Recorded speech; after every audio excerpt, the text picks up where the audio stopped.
수도권에 적용 중인 5인 이상 모임 금지 조치가 오늘부터 전국으로 확대됩니다. 현행 거리두기 단계와 연말연시 특별방역대책도 17일까지 2주 더 연장됐습니다. 5차 전수조사가 실시된 서울 동부구치소에서는 121명의 신규 확진자가 나왔습니다. 사흘 만에 또다시 100명대 확진자가 나오면서 동부구치소 관련 누적 확진자 수는 1000명을 넘었습니다. 아스트라제네카 백신이 세계 최초로 오늘부터 영국에서 접종을 시작합니다. 사망자와 확진자가 급증하고 있는 미국에서는 현재까지 420만 명이 백신을 접종했다고 현지 보건당국이 밝혔습니다. 민주당이 이명박, 박근혜 전 대통령 사면에 대해 당사자 반성이 중요하다고 입장을 정리했습니다. 이낙연 대표는 사면 필요성을 재차 확인했고 국민의힘은 민주당이 반성이라는 전제 조건을 단 데 대해 강한 유감을 표명했습니다. 북쪽에서 찬 공기가 계속 유입돼 당분간 전국적으로 강추위가 이어지겠습니다. 오늘 밤 서울, 경기와 강원 영서에는 1cm 내외의 눈이, 충청 북부에는 비나 눈이 내리겠습니다. 네, 주말 휴일 잘 보내셨습니까? 2021년 네 번째 날 뉴스광장 시작하겠습니다. 오늘부터 방역 정책 달라지는 것들이 또 있습니다. 5인 이상 모임 금지가 전국으로 확대되는데요. 취재기자 연결해서 자세한 내용 들어보겠습니다. 이호준 기자, 사회적 거리두기 세부 조정이 좀 있었던 거죠? 네, 그렇습니다. 현재 적용 중인 수도권 2.5단계, 비수도권 2단계 거리두기가 2주 뒤인 17일까지 연장됩니다. 어제로 끝날 예정이었던 연말연시 특별 방역대책도 2주간 더 유지됐는데요. 특히 오늘부턴 수도권에만 적용됐던 5인 이상 사적 모임 금지가 비수도권에서도 적용됩니다. 신년회, 돌잔치, 동호회, 직장 회식 등 모임 이름과 상관없이 모든 친목 모임이 대상입니다. 다만 공적 업무나 근무, 거주 공간이 같거나 임종 등 특별한 상황의 가족 모임, 돌봄이 필요한 경우 등은 예외입니다. 식당도 4명까지만 함께 입장할 수 있는데 인원을 나눠서 식당을 이용하는 것은 허용되지 않습니다. 또한 전국에서 예배와 미사, 법회 등 종교 활동은 비대면으로 해야 하고 해당 시설 주간의 모임과 식사도 금지됩니다. 다만 스키장과 같은 야외 겨울 스포츠 시설은 오전 5시부터 밤 9시까지 수용 인원의 3분의 1만 이용할 수 있습니다. 수도권 학원의 경우 강의실 기준이 아닌 학원시설 전체를 기준으로 학생 수가 동시간대 9명까지인 경우만 예외적으로 운영이 허용됩니다. 일일 확진자 수는 어제 발표된 걸로는 꽤 많이 줄었어요. 네, 그렇습니다. 어제 0시 기준 코로나19 신규 확진자는 657명을 기록했습니다. 지역별로는 서울은 195명, 경기 201명, 인천 48명이 추가로 확진됐고 교회나 요양시설 등을 중심으로 집단 감염이 이어졌습니다. 인천 계양구의 한 요양병원에서 직원들을 대상으로 지난해 연말 코로나19 전수검사를 한 결과 요양보호사와 간호조무사 등 직원 7명이 확진된 뒤에 환자들까지 검사를 확대하자 36명이 추가로 양성 판정을 받았습니다. 서울 양천구 요양시설과 관련해서 15명이 추가로 감염됐고 구로구 요양병원과 관련해서도 6명이 더 늘어서 누적 확진자 200명을 넘어섰습니다. 송파구 장애인 거주시설에서도 11명이 추가로 확진돼 가족 등 71명으로 전파됐습니다. 새로운 집단 감염 사례도 나왔습니다. 경기도 고양시 덕양구의 한 요양병원에선 지난 1일 첫 확진자가 발생한 뒤 접촉자 조사 과정에서 9명이 추가로 확진됐습니다. 용인시 수지구의 한 교회에서는 교인 22명을 비롯해 28명이 감염돼 역학조사가 진행되고 있습니다. 지금까지 사회부에서 전해드렸습니다. 서울 동부구치소는 5번째 전수검사에서 120여 명이 또 확진 판정을 받았습니다. 누적 감염자가 이제 1000명을 넘기게 됐습니다. 장덕수 기자입니다. 서울 동부구치소는 그제 수용자 1,100여 명을 대상으로 5차 전수조사를 실시했습니다. 앞선 4차례 조사에서 음성 판정을 받은 사람들입니다. 조사 결과 121명의 신규 확진자가 나왔고 7명은 아직 결과가 나오지 않았습니다. 2차 조사 당시 신규 확진자 수 300명과 비교하면 절반 이상 줄었지만 지난달 30일 실시한 4차 조사 때와는 비슷한 수준입니다.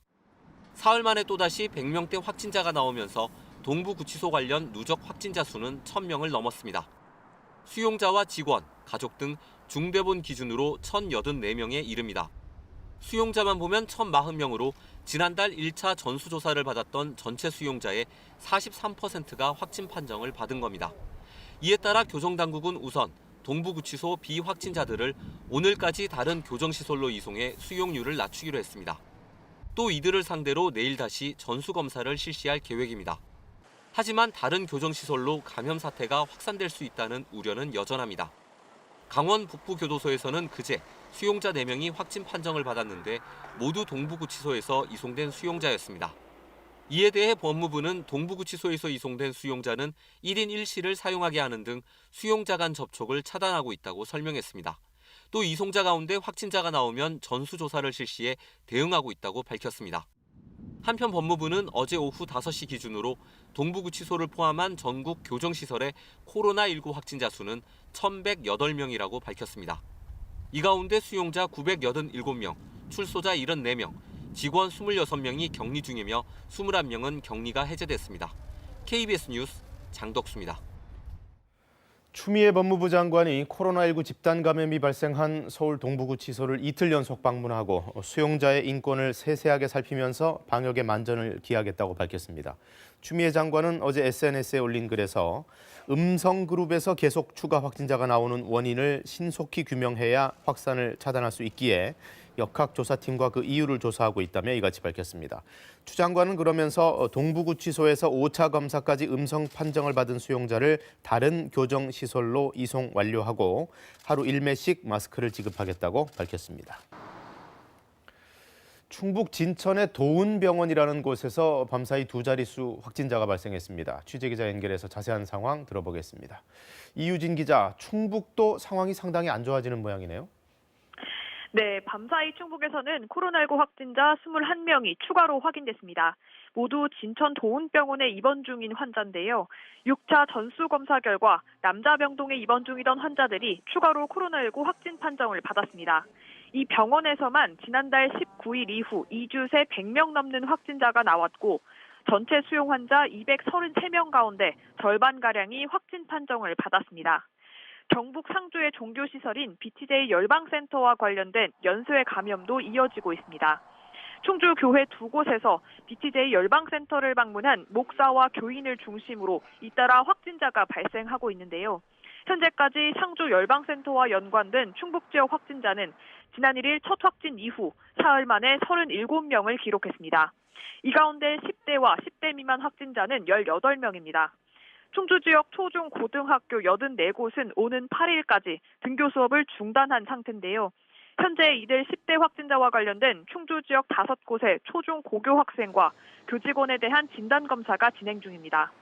방역당국은 확진자가 이어지고 있는 충주의 2 교회가 홈스쿨링과 방과 후 활동 등 청소년 활동이 많은 곳이라며 청소년들의 선제적인 진단검사를 거듭 당부했습니다. 이로써 충북의 코로나19 누적 확진자 수는 모두 1,292명까지 늘었습니다. 지금까지 청주에서 KBS 뉴스 이유진입니다. 이 변이 바이러스가 확산 중인 영국의 확진자 증가세는 좀처럼 꺾이지 않고 있습니다. 엿새 연속 5만 명대 신규 확진자가 나왔는데요. 이 가운데 영국은 전 세계 최초로 아스트라제네카 백신 접종을 시작하기로 했습니다. 류호성 기자의 보도입니다. 영국의 코로나19 하루 신규 확진자가 현지 시간으로 지난 3일 54,900명으로 집계됐습니다. 영국에선 코로나19 1일 신규 확진자 규모가 6일 연속 5만 명대를 이어가고 있습니다. 누적 확진자는 265만 4천 명으로 늘어났습니다. 보리스 존슨 영국 총리는 코로나19 확산이 계속되자 더 강력한 조치가 필요하다고 강조했습니다. 이에 따라 잉글랜드 지역에 지난해 봄과 11월에 이어 다시 봉쇄 조치가 내려질 수 있다는 가능성이 제기된 상태입니다.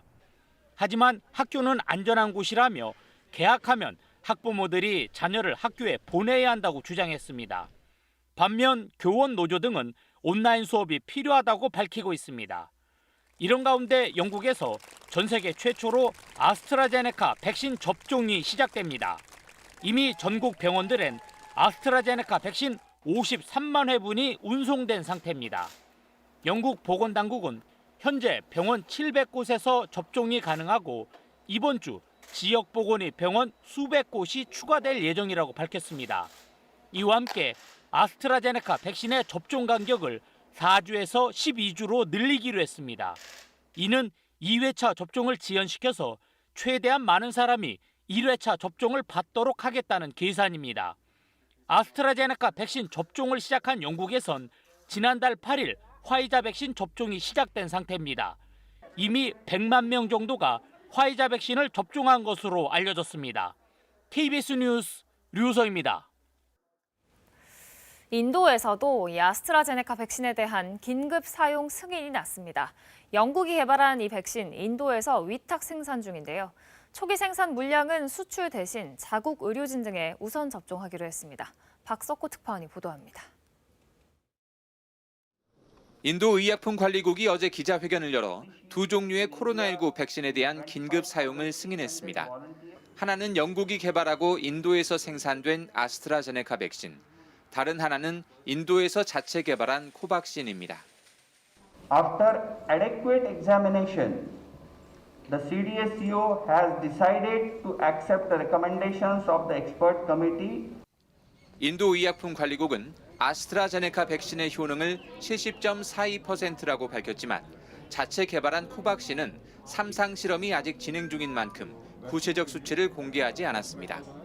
두 백신 모두 영상 2도에서 8도 사이의 보관이 가능해 초저온 보관이 필요한 화이자나 모더나보다는 유통이 쉽다는 장점이 있습니다.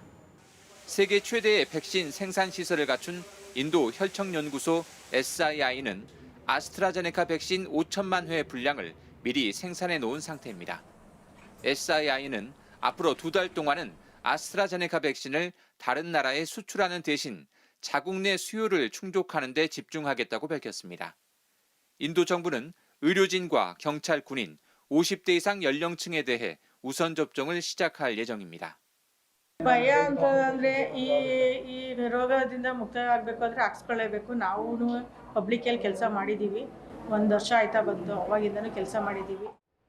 인도의 코로나19 누적 확진자는 1,032만여 명에 이르러 미국 다음으로 많은데 인도에서 아스트라제네카 백신 접종이 본격화되면 효능에 대한 검증도 동시에 이루어질 수 있을 것으로 보입니다. 우리나라의 경우 이르면 다음 달 국내에서 생산된 아스트라제네카 백신이 공급될 예정입니다. 두바이에서 KBS 뉴스 박석호입니다. 미국의 상황은 말 그대로 급증입니다. 매일 30만 명 안팎의 확진자가 나오면서 그만큼 사망자도 빠르게 늘고 있는데요. 백신 접종 현재까지 420만 명 이상이 받았습니다만 여전히 보급량에 비해 접종 속도가 느리다는 지적이 있습니다. 워싱턴 금철영 특파원이 보도합니다. 전체 확진자가 2천만 명을 넘은 미국은 여전히 매일 30만 명 전후의 신규 확진자가 나오고 있는 상황입니다. 전체 사망자는 35만 명을 넘었는데 지난 일주일간 하루 평균 2,600명이 숨진 것으로 나타났습니다. 더 큰 문제는 사망자 수가 빠르게 증가하고 있다는 점입니다. 지난해 12월 한 달 동안에만 미국에서 7만 7천 명이 코로나19로 숨졌습니다. 전문가들은 현재 추세대로라면 이달에만 미국에서 사망자가 10만 명 이상 나올 것으로 보고 있습니다. 그러나 트럼프 대통령은 의도적으로 확진자와 사망자 수를 줄이는 다른 나라들과 달리 미국 내 코로나19 통계는 과장된 것이라고 주장했습니다. 확진자와 사망자 수가 질병통제예방센터 CDC의 터무니없는 측정 방식 때문에 미국에서는 매우 과장되고 부풀려졌다는 겁니다. 반면 보건당국과 전문가들은 현재 상황이 위태로울 뿐 아니라 향후 전망도 그리 밝지 않다며 병상 확보 등이 시급하다는 입장입니다. From a public health perspective, I have no reason to doubt those numbers, and I think people need to be very aware that it's not just about the deaths, as we talked about earlier. It's about the hospitalizations, the capacity. 이런 가운데 미 질병통제예방센터 CDC는 지금까지 420만 명 이상이 백신을 접종했다고 밝혔습니다. 지금까지 1,400만 회분의 백신 보급이 이루어졌지만 보급된 백신만큼 접종이 이루어지지 않고 있습니다. 백신 보관 장소와 접종을 위한 의료진 확보, 대상자 신속 분류 등이 뒷받침되지 않고 있기 때문으로 분석됩니다. 워싱턴에서 KBS 뉴스 금철영입니다. 오늘 아침도 강추위가 이어지고 있습니다. 밤에는 중부지방 곳곳에 눈이나 비도 내리겠고요. 이 한파는 주 후반으로 갈수록 더 매서워진다고 하는데요. 기상센터 연결해보죠. 배혜지 캐스터. 그래서 날이 얼마나 춥다는 건가요? 자세히 알려주시죠. 네, 일단 오늘 아침도 날이 무척 춥습니다. 지금 중부와 경북 내륙 지역에 한파특보가 발효 중인 가운데 내륙 지역을 중심으로 영하 10도 안팎의 추위가 이어지고 있는데요. 오늘 아침 철원은 영하 15.6도, 파주도 영하 14.4도까지 떨어졌고 서울이 영하 8.3도로 출발했습니다. 오늘 낮에는 일시적으로 기온이 오르면서 기온이 영상권을 회복하겠지만 계속해서 날은 더 추워지겠습니다. 주 후반에는 동장군의 기세가 더욱 강해지면서 금요일에는 서울의 아침 기온이 영하 17도까지 뚝 떨어지겠습니다. 지금 전국의 하늘 표정은 대체로 맑은데요. 중부지방은 차츰 흐려지면서 밤사이 곳곳에 비나 눈이 내리겠습니다. 남부지방도 내일 아침에는 비나 눈이 내리는 곳이 있겠습니다. 양이 많지는 않겠지만 기온이 낮아서 도로에 그대로 얼어붙어 미끄러운 곳이 많겠습니다. 동해안 지역은 여전히 대기가 건조하고요. 수도권 지역에도 건조주의보가 발효 중입니다. 현재 기온 어제 아침과 비슷하거나 조금 낮습니다. 서울이 영하 8.1도, 청주 영하 7.7도 가리키고 있고요. 전주도 영하 5도 안팎의 추위가 이어지고 있습니다. 한낮에는 서울 2도, 대구 5도, 광주 6도 예상됩니다. 바다의 물결은 모든 해상에서 최고 3m까지 높게 일겠습니다. 날씨 전해드렸습니다. 민주당의 이낙연 대표가 불을 지핀 이명박 박근혜 전 대통령 사면론, 민주당에서 어제 긴급 최고위원 회의까지 열어서 논의를 했습니다. 이 대표는 국민 통합을 위해 필요하다는 입장을 재차 확인했고 민주당은 당사자들의 반성이 우선이라는 입장 정리를 했습니다. 국민의힘은 이런 민주당의 태도 자체를 비판했습니다. 김비치라 기자의 보도입니다. 긴급 소집된 최고위원회의를 마친 이낙연 대표는 두 전직 대통령에 대한 사면은 자신의 평소 소신이라는 점을 다시 강조했습니다. 국민 통합을 이루는 정치로 발전해 가야 한다고 믿습니다. 그러한 저의 충정을 말씀드린 것입니다. 이낙연 대표는 청와대와의 사전 교감 여부에 대해선 그런 일 없었다고 부인했습니다. 당내 사전 논의가 없었던 데 대해 최고위원회는 이 대표의 진정성을 이해한다는 입장을 내놨습니다. 민주당 지도부는 그러면서 사면 문제는 국민의 공감대와 당사자들의 반성이 중요하다고 입장을 정리했습니다. 이낙연 대표의 사면론에 전제 조건을 붙인 건데 두 전직 대통령이 아직 사과와 반성을 하지 않았다는 당내 반발을 수용하고 여론 추이도 살펴보겠다는 겁니다. 당원들 중에는 또 국민들 중에는 그런 의견도 상당히 있습니다. 그것을 최고위원회는 알고 있습니다. 민주당 회의 전 아직은 지켜보자고 했던 국민의힘은 민주당이 반성이라는 전제 조건을 내건 것을 비판했습니다. 말에 대한 책임을 져야 한다며 사면 문제를 깃털처럼 여기고 있다고 주장했습니다. 정치권은 오는 14일로 예정된 박근혜 전 대통령에 대한 대법원 선고를 주시하고 있습니다. 또 곧 있을 것으로 알려진 신년 기자회견에서 문재인 대통령이 입장 표명을 하지 않겠냐는 관측도 나옵니다. KBS 뉴스 김비치라입니다. 코로나19 때문에 북중 국경이 닫힌 지도 1년이 다 돼갑니다. 그런데 양국을 연결하는 신압록강대교, 이제 개통이 임박한 그 다리 위에서 차량이 통행하는 모습이 처음으로 포착됐습니다. 오세균 특파원이 단독으로 취재했습니다. 단둥과 북한 신의주를 잇는 왕복 4차로의 신압록강대교. 아무도 없던 신압록강대교에 북한 쪽에서 온 승용차 한 대가 포착됐습니다. 탑승자가 차에서 내리더니 신압록강대교 중앙에 설치된 국경 분리대의 문을 엽니다. 중국 번호판을 단 이 승용차는 국경 분리대를 다시 닫은 뒤 쏜살같이 건너옵니다. 2014년 완공 이후 개통을 미뤄오던 신압록강대교에서 차량 통행이 확인된 건 이번이 처음입니다. 이 때문에 정식 개통이 임박한 것 아니냐는 분석이 나오고 있습니다. 이런 가운데 신년을 앞두고 북중 간 국경이 일시 개방된 사실이 알려졌습니다. 압록강과 북한 신의주가 내려다 보이는 압록강 철교 인근 10층 규모의 한 중국 호텔입니다.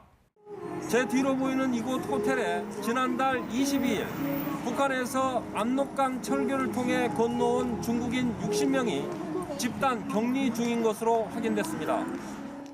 현재 이 호텔은 통째로 격리시설로 지정되면서 외부인의 출입을 통제하고 있습니다. 最近结束，他们是22号来的，然后就14天呗，5、6号。 이들은 주로 북한을 오가며 무역이나 장사를 하는 화교로 전해졌습니다. 국경을 봉쇄한 상태에서 문자가 들어가지 못하니까 문자값을 죽기가 배도 남았다는 소리가 들려요. 중국인들의 귀국 행렬은 지난 7월 이후 두 번째입니다. 최대 교역국인 중국과의 국경 폐쇄가 장기화될 경우 북한 경제에는 큰 부담으로 작용할 것으로 보입니다. 단둥에서 KBS 뉴스 오세균입니다. 지난해 우리나라의 주민등록 인구가 처음으로 감소했습니다. 출생 인구가 1년 만에 10% 넘게 줄어서 30만 명 선이 무너지면서 새로 태어난 사람보다 사망한 사람이 더 많아지는 데드크로스 현상이 처음 발생한 건데요. 정세배 기자가 전해드립니다. 지난해 우리나라 인구는 5,182만 9,023명. 1년 전에 비해 2만 838명이 줄어들어 사상 처음으로 인구 감소를 기록했습니다. 특히 출생 인구 감소가 두드러졌습니다. 1년 만에 10% 넘게 줄어들면서 처음으로 30만 명 선이 무너졌습니다. 급기야 출생 인구보다 사망 인구가 더 많은 인구 데드크로스 현상도 나타났습니다. 저출산 기조가 이어지면서 고령화 현상은 가속화됐습니다. 60대 이상이 전체 인구의 4분의 1에 육박한 반면 10대 이하는 16.9%에 그쳤습니다. 10년 전에 비해 60대 이상은 8.2%포인트나 늘어났는데 10대 이하는 5.5%포인트 줄어든 겁니다. 이런 가운데 세대 수는 꾸준히 늘어 역대 최다를 기록했습니다. 1년 만에 60만 세대가 넘게 늘어났는데 특히 1인 세대가 급증해 사상 처음으로 900만 세대를 넘어섰습니다.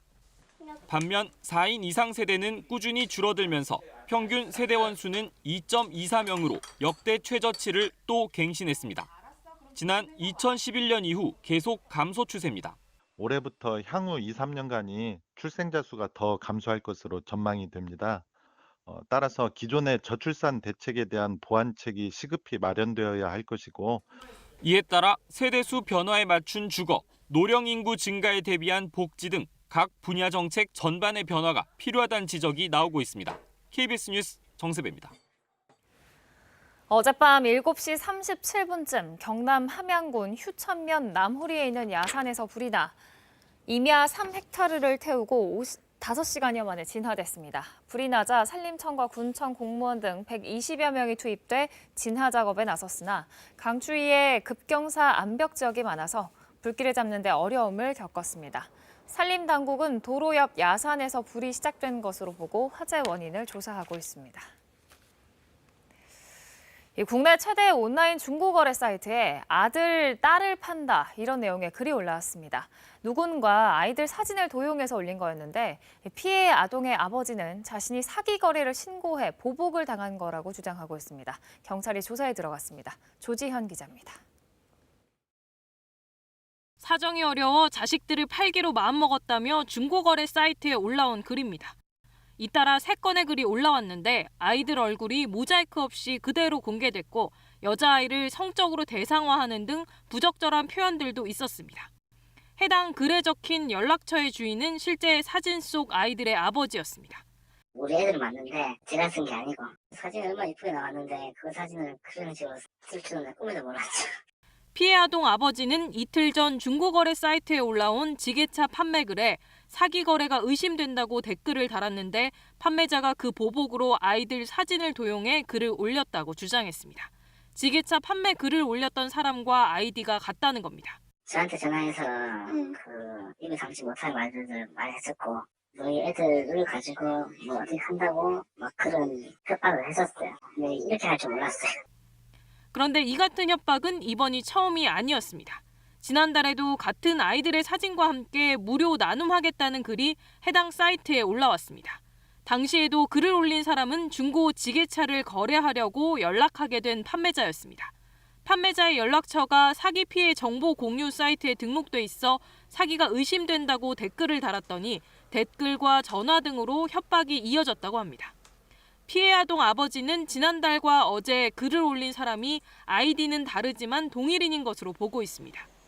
경찰은 해당 게시글에 대해 정보통신망법 위반 혐의로 내사에 착수했다고 밝혔습니다. KBS 뉴스 조지현입니다. 이 사기 거래 자체도 조심하셔야겠습니다. 요즘 온라인 비대면 거래가 늘면서 돈을 떼이는 사례가 적지 않은데요. 거래 전에 경찰청 사이버 안전지킴이에 전화번호를 조회해서 사기 이력이 있는지 확인하실 수 있습니다. 자세한 방법 서윤덕 기자가 알려드립니다. 이 남성은 지난달 25일 인터넷 카페에 차량 부품을 산다는 글을 올렸습니다. 곧 팔겠다는 사람이 나타났는데 흥정 과정에서 상대방이 주소까지 공개하자 의심하지 않고 32만 원을 보냈습니다. 하지만 구매한 부품은 오지 않았고 연락도 끊겼습니다. 고객께서 전화를 받을 수 없습니다. 경찰에 신고한 뒤 상대방 전화번호를 조회하니 인터넷 거래 사기로 이미 7건이나 민원이 접수된 번호였습니다. 너무 힘들어요 지금. 시국인지라 1,000원, 10,000원이 되게 아깝고 지금 형편도 힘들고 하는 상황인데. 인터넷 거래 사기는 전북에서도 꾸준히 늘고 있습니다. 해마다 10% 이상씩 늘며 5천 건을 넘었습니다. 경찰이 검거한 인원이 한 해 1,000명 안팎입니다. 특히 요즘에는 코로나19로 대면이 어려운 데다 한 푼이라도 아끼려는 마음에 중고거래 사이트 이용이 늘고 있는 만큼 더 주의해야 합니다. 거래 전에 전화번호를 조회하고 안전거래 사이트만 이용해도 피해 대부분을 막을 수 있습니다. 인터넷 거래 시에 경찰청 사이버 안전지킴이를 통해 사기 이력을 조회하시고 개인 계좌이체 거래보다는 안전거래 사이트를 이용하시기를 꼭 당부드리겠습니다.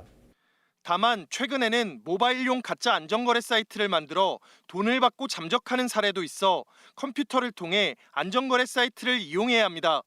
KBS 뉴스 서윤덕입니다.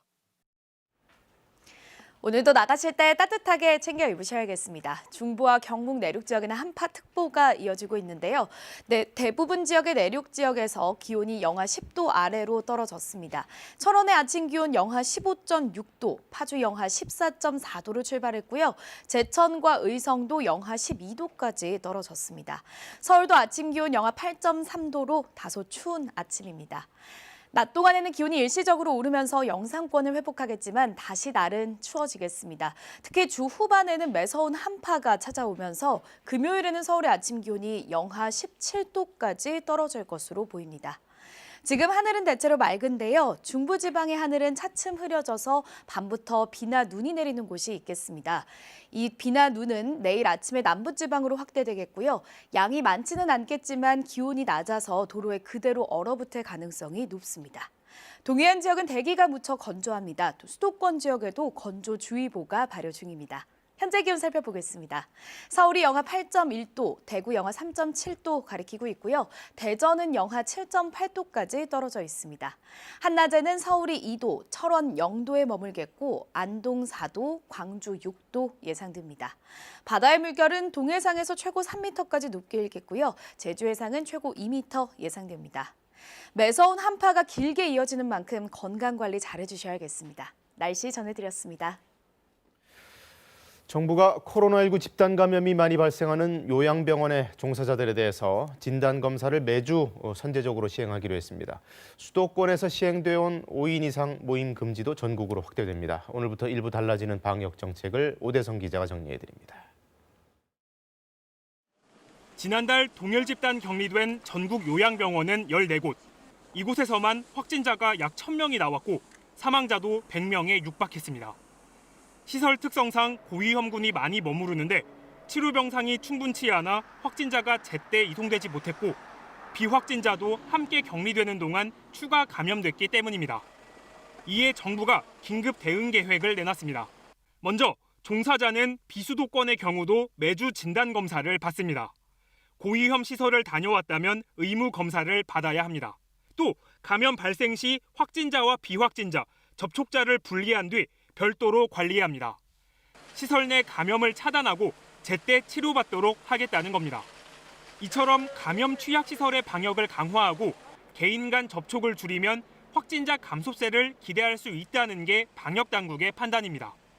실제 최근 한 달간 하루 평균 확진자 수는 거리 두기 단계를 현재 수준으로 격상한 뒤에도 계속 증가세를 보이다가 3주가 지난 최근에서야 다소 줄었습니다.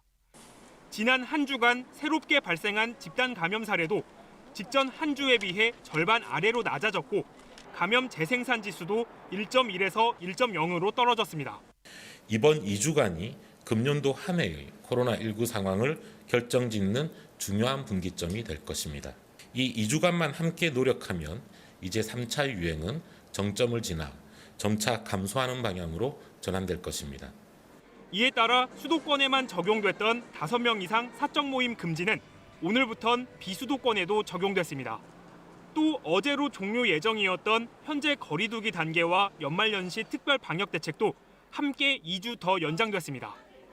다만 실외 겨울철 스포츠 시설과 수도권 9명 이하 소규모 학원 운영은 제한적으로 허용됩니다. 한편 허용 대상에서 제외된 수도권 실내 체육시설도 제한적 운영이 필요하다는 청와대 청원글엔 10만 명 이상이 동의하는 등 형평성 논란이 계속되고 있습니다. KBS 뉴스 오대성입니다. 요양병원과 교회 등에서의 집단 감염, 계속해서 새로운 사례가 추가되거나 기존 사례에서도 추가 확진자가 계속 나오고 있습니다. 그 부분은 오승목 기자가 정리했습니다. 인천 계양구의 한 요양병원에서 직원들을 대상으로 코로나19 전수검사를 한 건 지난해 연말. 요양보호사와 간호조무사 등 직원 7명 확진된 뒤 환자들까지 검사를 확대하자 36명이 양성 판정을 받았습니다. 주말 새 43명까지 는 겁니다. 포트 격리에 들어갔습니다. 이송 가능 환자는 병실 배정을 완료했고요. 투석 환자 등 이송이 어려운 환자는 요양병원에서 치료키로 했습니다. 하루 새 서울은 195명, 경기는 201명, 인천은 48명 확진자가 늘었는데 교회나 요양시설 등을 중심으로 집단 감염이 이어졌습니다. 서울 양천구 요양시설 관련 15명이 추가 감염됐고 구로구 요양병원 관련도 6명이 더 늘어 누적 확진자가 200명을 넘어섰습니다. 송파구 장애인 거주시설에서도 11명이 추가로 확진돼 가족 등 71명으로 전파됐습니다. 새로운 집단 감염 사례도 잇따랐습니다. 경기도 고양시 덕양구의 한 요양병원에선 지난 1일 첫 확진자가 발생한 뒤 접촉자 조사 과정에서 9명이 추가로 확진됐고 용인시 수지구의 한 교회에선 교인 22명을 비롯해 28명이 감염돼 역학조사가 진행 중입니다. 한편 지난해 12월 14일부터 운영을 시작한 수도권 임시선별검사소에선 익명검사로 2,000명 넘는 숨은 감염자를 찾아냈는데 정부는 사회적 거리 두기 연장에 맞춰 오는 17일까지 2주 더 운영하기로 했습니다. KBS 뉴스 오승목입니다. 네, 지금 하나 고무적인 건 코로나19 검사를 받은 사람 중에서 양성 판정 나오는 비율이 많이 줄었다는 점입니다. 지난 연말만 해도 3, 4%씩 나오곤 했는데 최근에는 1%대까지 떨어졌습니다. 김범주 기자의 보도입니다. 지난해 12월 중순부터 가동 중인 수도권 임시선별진료소의 검사자 수는 하루 3만에서 4만 명. 이 가운데 확진자 수는 평균 100여 명 내외입니다. 이 수치를 제외하고 기존 집계 대상인 의심신고 검사자의 양성 판정 비율을 분석해봤습니다. 감염자 수가 급증한 12월 초부터 살펴보면 평일 확진 비율은 주간 단위로 볼 때 12월 초 3.5%에서 지난주 1.6%로 크게 낮아졌고 휴일 확진 비율 역시 12월 첫 주말 4.8%와 3.1%에서 그제와 어제 2.4%와 1.8%까지 꾸준히 하락했습니다. 거리두기 단계 격상 등 방역 강화 조치가 이뤄진 지난해 12월 초부터 확진 비율이 계속 낮아지고 있는 점은 통계적으로 볼 때 확산 차단에 긍정적인 신호라는 게 전문가들의 분석입니다. 확진 비율이 낮아지고 있다는 거는 우리가 지금 잘 찾고 있다는 거고 더 낮추어서 검사 양성률 자체를 1% 밑으로 떨어뜨려야 되고 정부는 확진자 수 감소가 고무적이라면서도 지역사회 감염 저변이 넓은 3차 유행의 특성상 감소 속도는 매우 완만할 것으로 전망했습니다. 현재는 더 이상 확산을 멈추고 아슬아슬한 저지 국면에 계속 진입해 있거나 혹은 정점을 지나 완만하게 감소하고 있는 국면으로 보고 있으면서 방역 당국은 이와 함께 최근 집단 발생이 줄었는데도 확진자 수가 일정하게 나오는 데엔 소규모 모임과 개인 간 접촉에 의한 확산 때문이라며 거듭 모임 자제를 요청했습니다. KBS 뉴스 김범주입니다. 코로나19로 재택근무가 늘면서 요즘 이 피해를 입는 경우도 많아졌습니다. 랜섬웨어, 즉 서버에 악성 코드를 심어서 데이터를 탈취하고 이걸 볼모로 거액의 돈을 요구하는 공격인데요. 최근에는 AI까지 활용해서 공격이 더 쉬워졌다고 합니다. 오규정 기자가 피해 실태를 취재했습니다. 이 데이터를 복구를 해야 한다는 게 가장 급했어요. 아무 생각이 안 났죠. 해커한테 돈을 줘서라도 그 데이터를 다 복구하고 싶었어요. 랜섬웨어에 감염된 컴퓨터 화면입니다. 파일이 한꺼번에 잠기더니 돈을 내면 파일을 돌려주겠다는 메시지가 뜹니다. 가상화폐 비트코인을 입금할 계좌도 안내합니다. 최근엔 코로나19로 재택근무가 늘면서 보안이 취약한 개인 컴퓨터를 통해 회사 서버까지 감염시키는 사례가 늘고 있습니다. 재택근무를 하면서 집에 있는 컴퓨터로 회사 PC에 연결해서 업무를 하는데 갑자기 랜섬웨어에 감염돼서 설계 파일이 안 열리더라고요. 실제 피해는 신고 건수보다 훨씬 더 많을 것으로 보입니다. 산업기술보호협회가 지난해 탐지한 랜섬웨어 공격은 500여 건, 2년 사이 10배 넘게 급증했습니다. 지난해 피해액만 2조 원에 이른다는 집계도 있습니다. 미리 데이터를 밖으로 유출한 이후에 암호화시키고 이 돈을 안 주게 되면 이제 이 개인정보라든가 이런 기밀 정보를 인터넷상으로 유포시키는 이제 그런 일들을 하죠. 수법도 진화하고 있습니다. 해커가 직접 공격 대상을 찾는 대신 이제는 인공지능 AI가 허술한 서버를 자동으로 찾아 공격을 시도합니다. 별 데이터가 없는 버스 정류장 전광판이 랜섬웨어에 감염되는 것도 이 때문입니다. 요새는 암호화폐라는 게 워낙 널리 퍼졌기 때문에 이 암호화폐는 인터넷으로 거래할 수 있고 또 이걸로 돈을 받으면 추적 자체가 안 되거든요. 그러다 보니까 이제 랜섬웨어를 계속해서 연구하고 발전시켜 나가고 더 광범위하게 퍼뜨리려고 그러고. 비대면 시대, 보안이 취약해진 사이 인공지능 IT 기술로 무장한 랜섬웨어가 우리 기업들을 노리고 있습니다. KBS 뉴스 오규정입니다. 이 랜섬웨어를 비롯해 사이버 공격 피해는 중소기업에 집중되고 있습니다. 보안 인식이 부족한 경우도 적지는 않고 또 아무래도 재정적인 여력이 부족하다 보니까 보안 시스템을 갖추기도 어려운 게 현실인데요. 정책적인 지원이 필요하다는 지적이 나오는 이유입니다. 이 내용은 김민경 기자가 보도합니다. 연 매출액 50억 규모의 한 중소기업입니다. 사무실 컴퓨터마다 랜섬웨어를 차단하는 보안 프로그램이 설치되어 있습니다. 5년 전 호된 피해를 겪어봤기 때문입니다. 백신 같은 거잖아요. 자기가 먼저 걸린 사람을 봐야 그런 게 효과가 나도 해야지 이런 생각이 들기 때문에. 그러나 이렇게 보안 시스템을 갖춘 중소기업은 찾아보기 어렵습니다. 실제로 지난해 정보보호 예산을 편성한 기업은 3곳 가운데 1곳뿐이었습니다. 100억 미만의 기업들은 대부분 보안인식 자체가 거의 없는 경우가 많고요.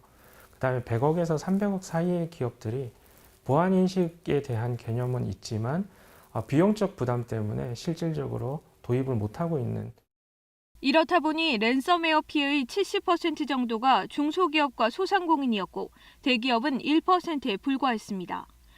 재정 여력이 없는 중소기업에 사이버 보안 솔루션을 제공하는 지자체는 경기도 정도뿐입니다. 한국인터넷진흥원이 무료 웹 보안 도구를 지원하고 있지만 이마저도 사용률이 저조한 것으로 나타났습니다. 이 때문에 정부가 나서 보안 시스템 구축을 보다 적극적으로 지원해야 한다는 지적이 나옵니다. 이제 1, 2년 동안 계속 교육시키고 또 이런 사람 뽑아야 된다라고 유도해서 이제 중소기업이 자기 힘으로 설 수 있도록 그런 식으로 틀을 마련해 줘야 되겠죠. 미국의 경우 해커와의 협상을 아예 범죄로 규정해 기업 보안 강화를 이끌고 있습니다. 보다 체계적인 정책 노력이 없는 한 국내 기업들이 랜섬웨어의 손쉬운 먹잇감에서 벗어나긴 쉽지 않아 보입니다. KBS 뉴스 김민경입니다. 정부는 현재 국내 코로나19 확산이 정점을 지나는 중이다. 다시 말해서 점차 억제되고 있다고 진단을 했습니다. 그러면서 앞으로 2주가 3차 유행의 분수령이 될 거라고 강조했는데 관련해서 설명 자세히 들어보시죠. 3차 유행의 확산이 저지되고 있습니다. 현재는 일시적인 정점 상태에서 분기점에 위치해 있거나 혹은 정점을 완만하게 지나가고 있는 중으로 판단하고 있습니다. 12월 27일부터 1월 2일까지 지난 한 주간의 하루 평균 국내 환자는 931명이었고 감염 재생산 지수도 계속 낮아지며 현재 1 정도로 내려온 상태입니다. 최근 1주간의 감염 양상을 보면 집단 발생은 28%로 줄어들었고 반면 확진자 접촉과 조사 중 비중이 70%에 달하고 있습니다. 이는 다중이용시설보다 소규모 모임과 개인 간 접촉에 의해 감염 확산이 이루어지고 있다는 의미입니다. 이렇기 때문에 모임과 약속을 줄이는 것이 중요합니다. 600명대의 환자가 나온 것은 나름 고무적인 결과이지만 1월 1일 이 연휴 때 검사량 감소 부분을 좀 감안한다 그럴 때에는 이 부분들의 영향이 분명히 있을 것이라고 보고 있는 중입니다. 이번 주 중에 전개되는 추이를 좀 더 관찰하겠다라고 하는 입장입니다. 중수부는 법무부와 협의해서 12월 29일자로 동부구치소를 생활치료센터로 지정하고 무증상 경증인 재소자의 경우 의료진의 모니터링 하에서 동센터에 관리 중입니다. 다만 보석 허가 중이거나 또는 형 집행 정지 등으로 재소자 신분이 아니게 된 경우에는 법무부 등과 협의하여 외부에 별도 다른 생활치료센터로 이송하는 방안을 검토 중에 있습니다. 현재 태권도 학원 쪽이 동시간대 9명까지 운영이 허용됨에 따라 실내체육시설 전반에서 이견이 있는 것으로 알고 있습니다. 다만 이 부분들은 돌봄에 있어서의 부담들이 너무 커지다 보니까 돌봄 기능을 가지고 있는 학원들을 좀 부분적으로 완화해 준 조치입니다. 실내체육시설 전반에 그런 그 감염 위험성을 고려할 때 실내체육시설을 함께 운영할 수 있도록 해줄 수 있는 부분들은 아니라고 보고 있습니다. 이번 1월 달 자체에서 얼마나 반전 추이를 환자의 감소세로 이렇게 이어지게 할 수 있느냐에 따라서 저희가 2월부터는 예방접종과 치료제의 사용이 가능해지기 때문에 중요한 분수령이 될 것이라고 보고 있습니다. 힘드시겠지만 앞으로 2주 정도만 모임과 약속 그리고 마스크 없는 상황을 피해 주시기 바랍니다. 코로나19 관련 국제 소식 전해드립니다. 미국 보건당국의 연말연시 모임 자제령에도 불구하고 트럼프 대통령이 주최한 송년 행사에서 대통령 가족과 측근 수백 명이 마스크도 없이 대규모 파티를 즐겨 논란이 되고 있습니다.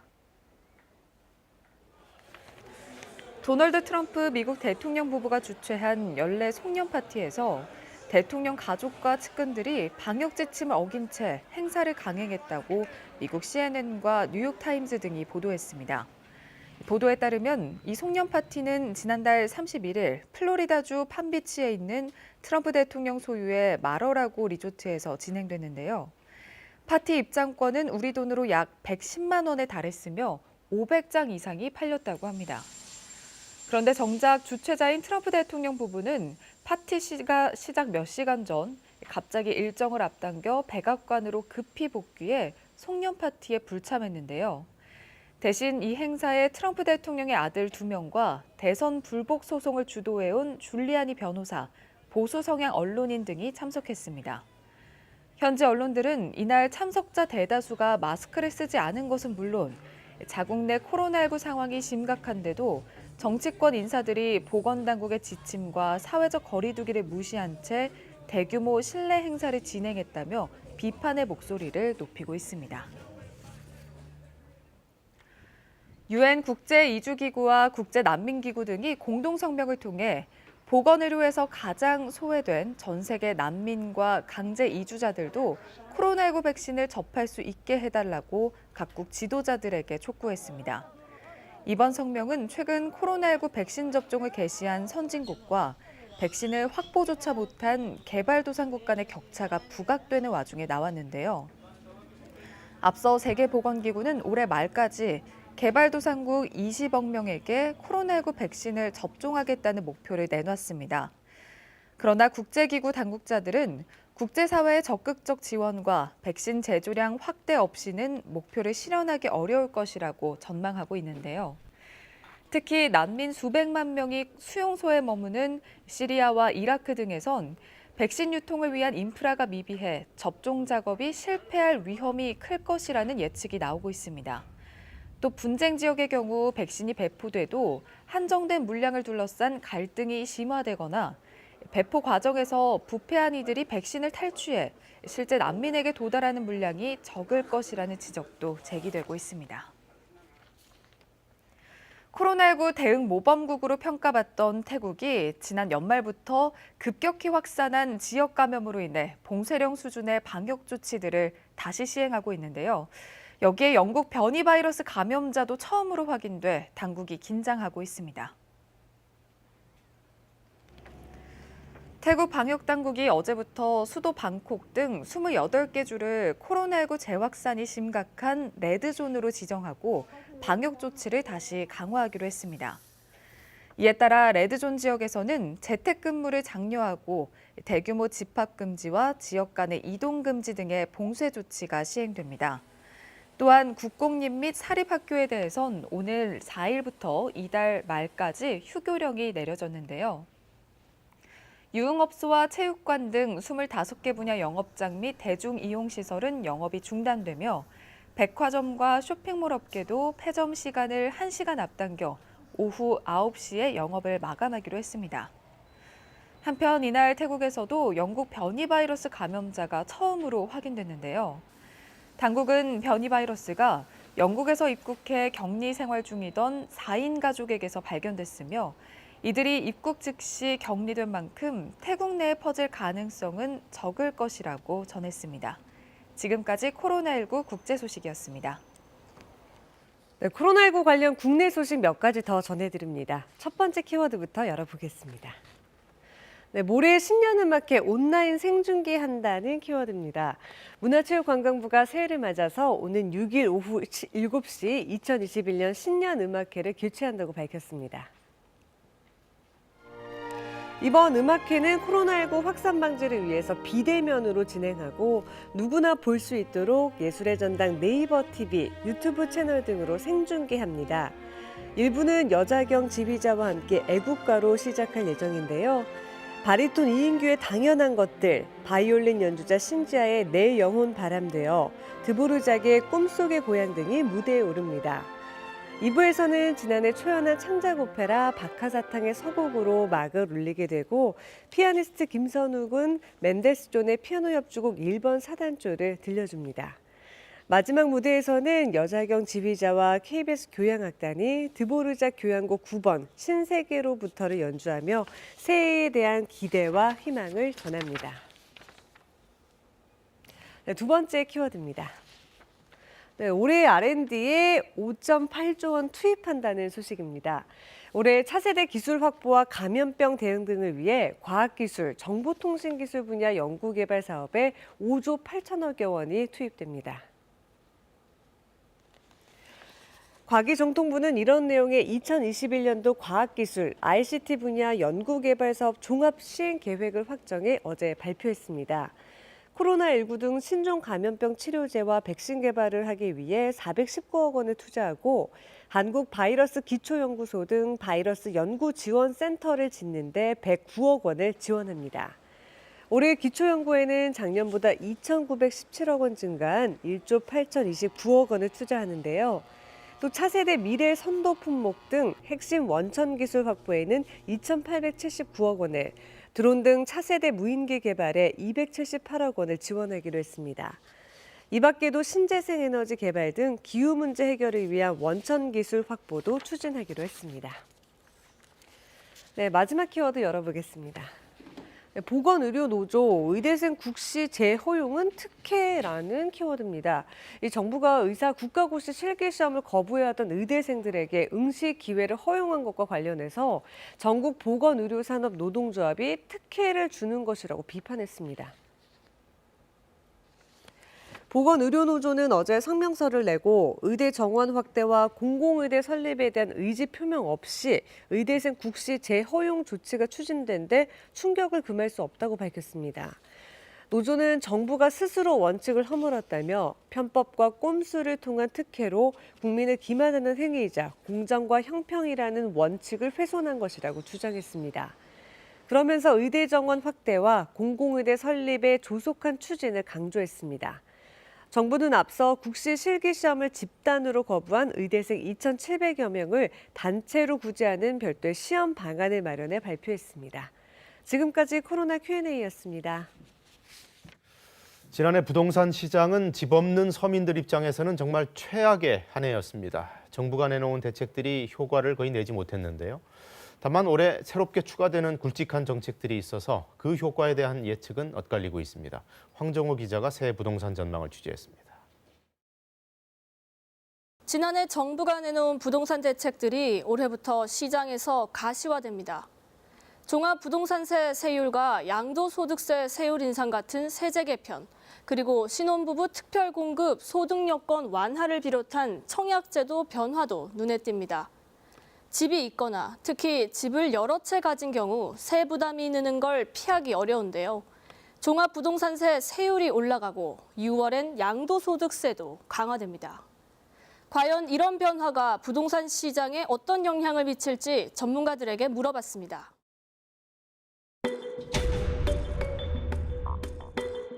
세 부담이 커져도 매물이 많이 풀리긴 어렵다는 진단. 보유세에 대한 부담을 느끼더라도 양도세 중과에 따른 세금하고 비교를 하게 될 거고 계속 좀 더 보유를 하려고 하는 형태로 정책 효과가 반감한 측면이 있습니다.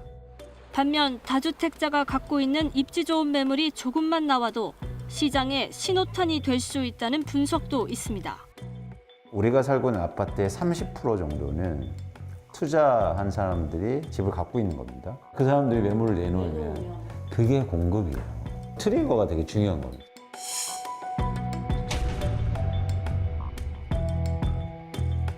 또 다른 중요한 변수는 3기 신도시 조기 분양과 공공임대 확대 등을 통해 전세 수요에 대응하겠다는 정부의 계획입니다.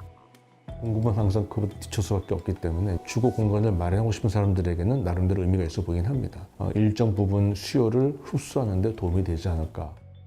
공급의 확대는 사실 단기에 실현하기는 쉽지는 않기 때문에 한 해 동안 임대료의 가격 불안이나 또 입주가 부족한 지역에 대한 임대차 매물 부족 현상은 이어질 수 있겠습니다. 새해 부동산 시장. 단기적으론 변창흠 신인 국토부 장관이 설 전에 발표하겠다고 공언한 도심 내 질 좋은 주택 공급 방안에 어떤 내용이 담길지가 가장 큰 관심사입니다. KBS 뉴스 황정호입니다. 새해 맞아서 독서 계획 세우신 분들 많죠? 새로 나온 책 소개해드립니다. 중국 우한의 봉쇄 기간 도시의 참상과 사투를 낱낱이 기록한 우한 일기가 국내에 출간됐습니다. 김석 기자가 전해드립니다. 사람 간에는 전염되지 않는다. 막을 수 있고 통제 가능하다. 이 8글자가 도시를 피와 눈물로 적셨다. 처음에 우한 폐렴으로 불렸던 정체불명의 바이러스가 삽시간에 퍼지자 결국 봉쇄령이 내려진 인구 1000만의 도시 중국 우한. 한 작가가 봉쇄 사흘째부터 우한의 참상과 생존기를 SNS에 써나가기 시작합니다. 중국 정부가 집요하게 삭제하고 차단했지만 작가는 글쓰기를 멈추지 않았고 우한의 실상을 세상에 알린 용기 있는 증언이란 박수 갈채가 쏟아졌습니다. 2020년 1월 25일부터 3월 11일까지 60일 동안 꼬박 적은 일기에서 작가는 우한 사태를 인재로 규정하며 반드시 그 책임을 물어야 한다고 역설합니다. 세계 15개국에 판권이 팔렸지만 정작 중국에선 금지 도서로 지정돼 출판되지 못했습니다. 쉽게 지나쳐가는 것들 속에서 보석 같은 지혜와 진리를 발견할 줄 알았던 사람. 지금도 많은 이의 기억 속에 남아있는 아동문학가 정채봄. 작가의 20주기를 맞아 생애 처음이자 마지막 시집과 고인이 남긴 주옥 같은 글을 엄선한 산문집이 나란히 출간됐습니다. 삶의 마지막 순간까지도 처음 마음을 잃지 않았던 작가의 맑은 글을 다시 읽어봅니다. 조선 왕실이 자제들 교육을 위해 꾸민 고전 학습용 그림책 예원 합진에 수록된 글과 그림에서 선조들의 지혜를 만날 수 있습니다. 영화나 소설에서 영웅 못지않게 중요한 존재인 악당, 빌런을 주인공으로 세운 5작가의 개성 넘치는 단편을 모았습니다. 몇 해 전 수술대에 올라 생사의 고비를 넘긴 72살의 작가가 다시 얻은 생의 소중한 순간들을 시처럼 산문처럼 적었습니다. 코로나19로 하루하루를 힘겹게 살아가는 이들에게 건네는 작은 위로입니다. KBS 뉴스 김석입니다. 스포츠 소식입니다. 1승 9패까지 추락한 남자 프로농구의 SK가 마침내 희망을 받습니다. 오재현, 김형빈의 활약으로 DB를 꺾고 4연패를 탈출했습니다. 김도환 기자가 전해드립니다. 토요일 전자랜드전. 혼전 상황에서 SK 원희의 패스가 동료 최부경의 얼굴을 강타합니다. 이런 불운까지 겹치며 SK는 전자랜드에 졌습니다. 최근 10경기 1승 9패. 악몽의 시즌을 보내고 있는 SK의 해결사는 새내기 오재현이었습니다. DB의 10여 점 차로 끌려간 SK. 오재현이 2m 장신 김종규를 피해 넣은 레이업과 센스 넘친 플로터로 추격의 고삐를 당겼습니다. 수비수가 돌파를 막으려고 떨어지자 3점슛 3개를 잇따라 넣는 등 생애 최다인 19점을 넣어 승부를 뒤집었습니다. 20살 김영빈도 고비에서 과감한 3점슛으로 힘을 보탰습니다. SK는 골밑만 수비하다 허웅의 3점포를 맞고 4쿼터 추격을 당하자 이례적으로 전희철 코치까지 목소리를 내는 등 연패를 끊기 위해 안간힘을 썼습니다. 여기서 파생돼서 왜 3점을 맞아 지금. 이건 안 되는 거야. 그러면 매치를 뭐 하러 가. 네네네. 아니면 여기서 치고 올 때 여기 잡고 있는데 무조건 다운으로 들어갈 수 있어요. 오재현과 김영빈의 활약으로 SK는 DB를 이겨 4연패에서 벗어났습니다. 허운이 20점에 무려 15개의 도움을 기록한 KT는 오리온의 역전승을 거뒀습니다.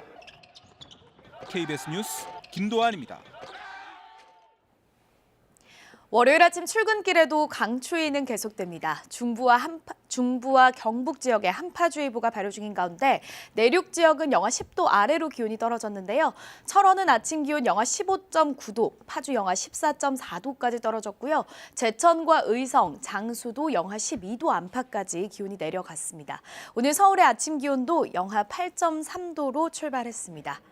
언제쯤 추위가 풀리냐라는 질문을 많이 받는데요. 이번 주 내내 한파는 계속됩니다. 특히 주 후반으로 갈수록 기온은 더 떨어지면서 금요일에는 서울의 아침 기온이 영하 17도까지 뚝 떨어지겠습니다. 지금 전국의 하늘은 대체로 맑습니다. 충남과 호남 지역을 중심으로 안개가 옅게 남아있는데요. 점차 중부지방의 하늘은 흐려지면서 밤사이 곳곳에 비나 눈이 내리겠습니다. 남부지방에는 내일 아침 사이에 비나 눈이 내리겠습니다. 양은 많지 않겠지만 도로에 그대로 얼어붙어서 미끄러운 곳이 많겠습니다. 동해안 지역은 오늘도 대기가 무척 건조하고요. 수도권 지역에도 건조주의보가 발효 중입니다. 현재 기온 서울이 영하 8.1도 가리키고 있고 안동이 영하 8.5도, 대전 영하 7.8도 가리키고 있습니다. 남부지방에서도 계속해서 영하권 추위가 이어지고 있습니다. 한낮에는 기온이 일시적으로 오르면서 영상권을 회복하겠습니다. 서울이 2도, 대구 5도 예상되고요. 광주 6도 예상됩니다. 바다의 물결은 동해상에서 최고 3m까지 높게 일겠습니다. 날씨 전해드렸습니다. 수도권에 적용 중인 5인 이상 모임 금지 조치가 오늘부터 전국으로 확대됩니다. 현행 거리두기 단계와 연말연시 특별방역대책도 17일까지 2주 더 연장됐습니다. 5차 전수조사가 실시된 서울 동부구치소에서는 121명의 신규 확진자가 나왔습니다.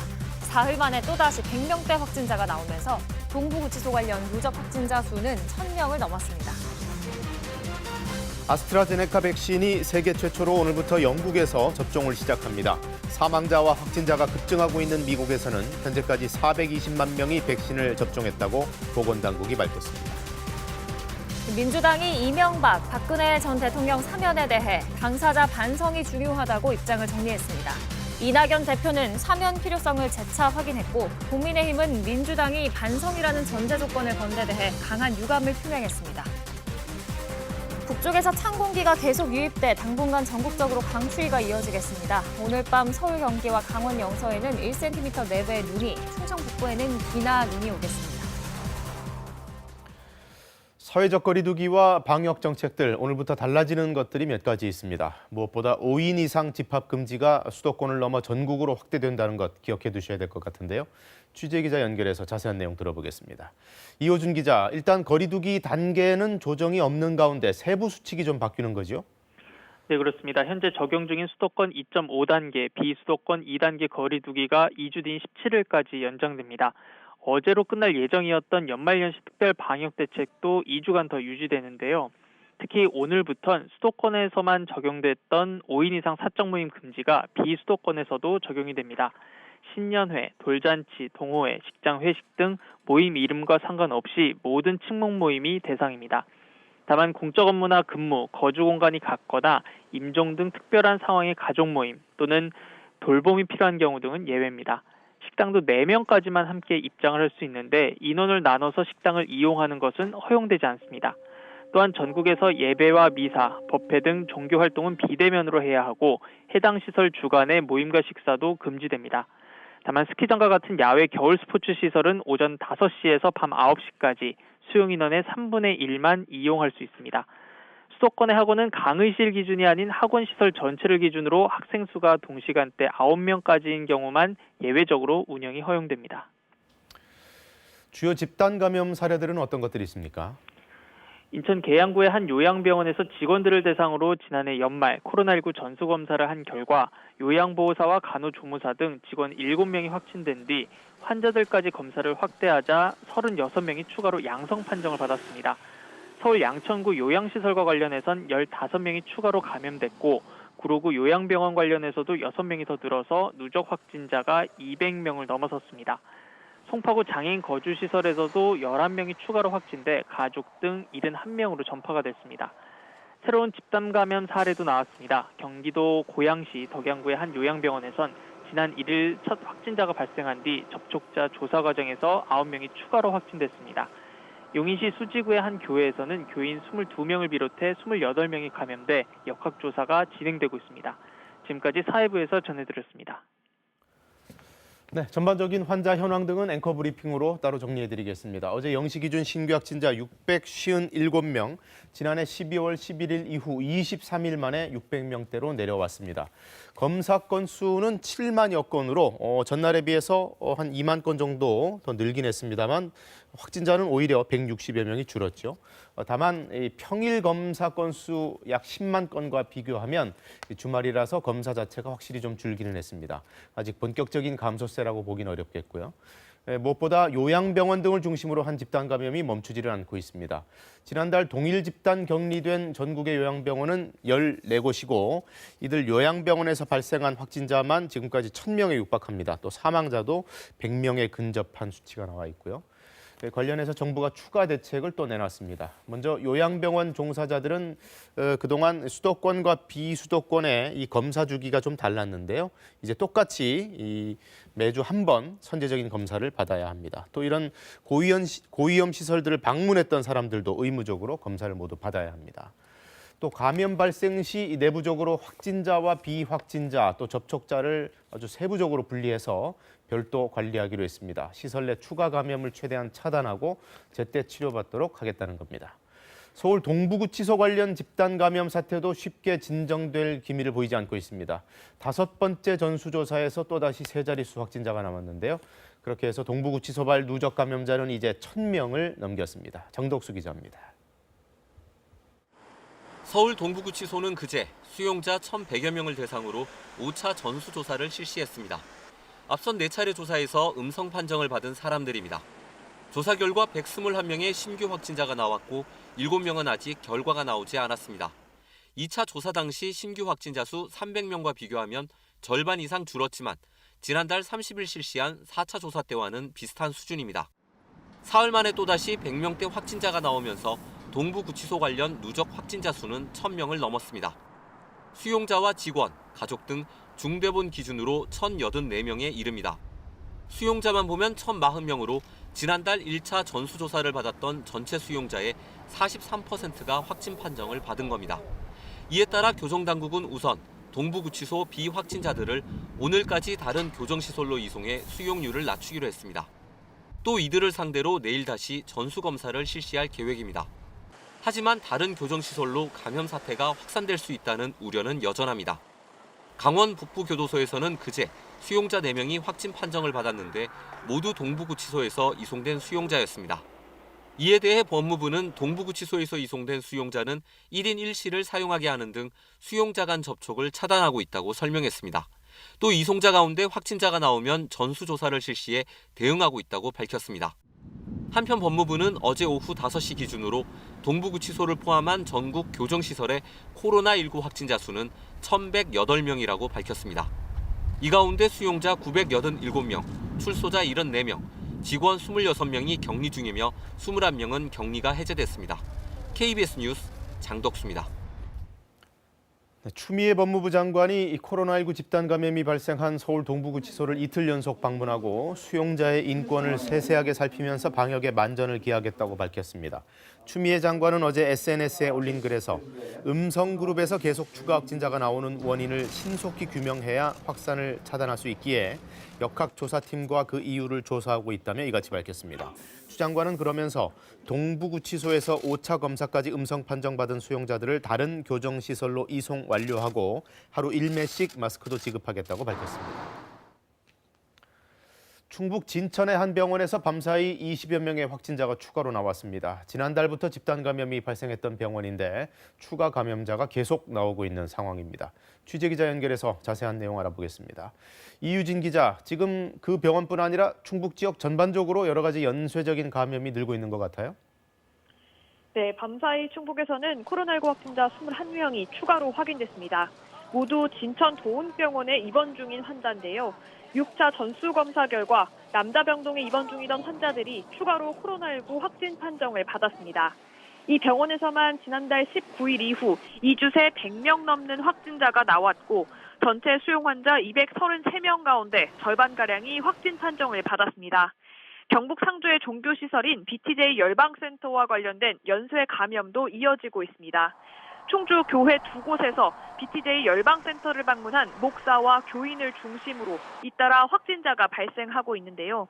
현재까지 상주 열방센터와 연관된 충북 지역 확진자는 지난 1일 첫 확진 이후 사흘 만에 37명을 기록했습니다. 이 가운데 10대와 10대 미만 확진자는 18명입니다. 충주 지역 초중 고등학교 84곳은 오는 8일까지 등교 수업을 중단한 상태인데요. 현재 이들 10대 확진자와 관련된 충주 지역 5곳의 초중 고교 학생과 교직원에 대한 진단검사가 진행 중입니다. 방역당국은 확진자가 이어지고 있는 충주의 두 교회가 홈스쿨링과 방과후 활동 등 청소년 활동이 많은 곳이라며 청소년들의 선제적인 진단검사를 거듭 당부했습니다.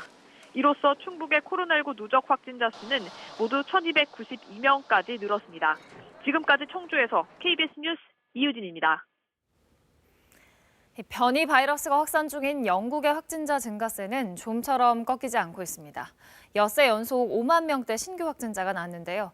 이 가운데 영국은 전 세계 최초로 아스트라제네카 백신 접종을 시작하기로 했습니다. 류호선 기자의 보도입니다. 영국의 코로나19 하루 신규 확진자가 현지 시간으로 지난 3일 54,900명으로 집계됐습니다. 영국에선 코로나19 1일 신규 확진자 규모가 6일 연속 5만 명대를 이어가고 있습니다. 누적 확진자는 265만 4천 명으로 늘어났습니다. 보리스 존슨 영국 총리는 코로나19 확산이 계속되자 더 강력한 조치가 필요하다고 강조했습니다. 이에 따라 잉글랜드 지역에 지난해 봄과 11월에 이어 다시 봉쇄 조치가 내려질 수 있다는 가능성이 제기된 상태입니다. 하지만 학교는 안전한 곳이라며 개학하면 학부모들이 자녀를 학교에 보내야 한다고 주장했습니다.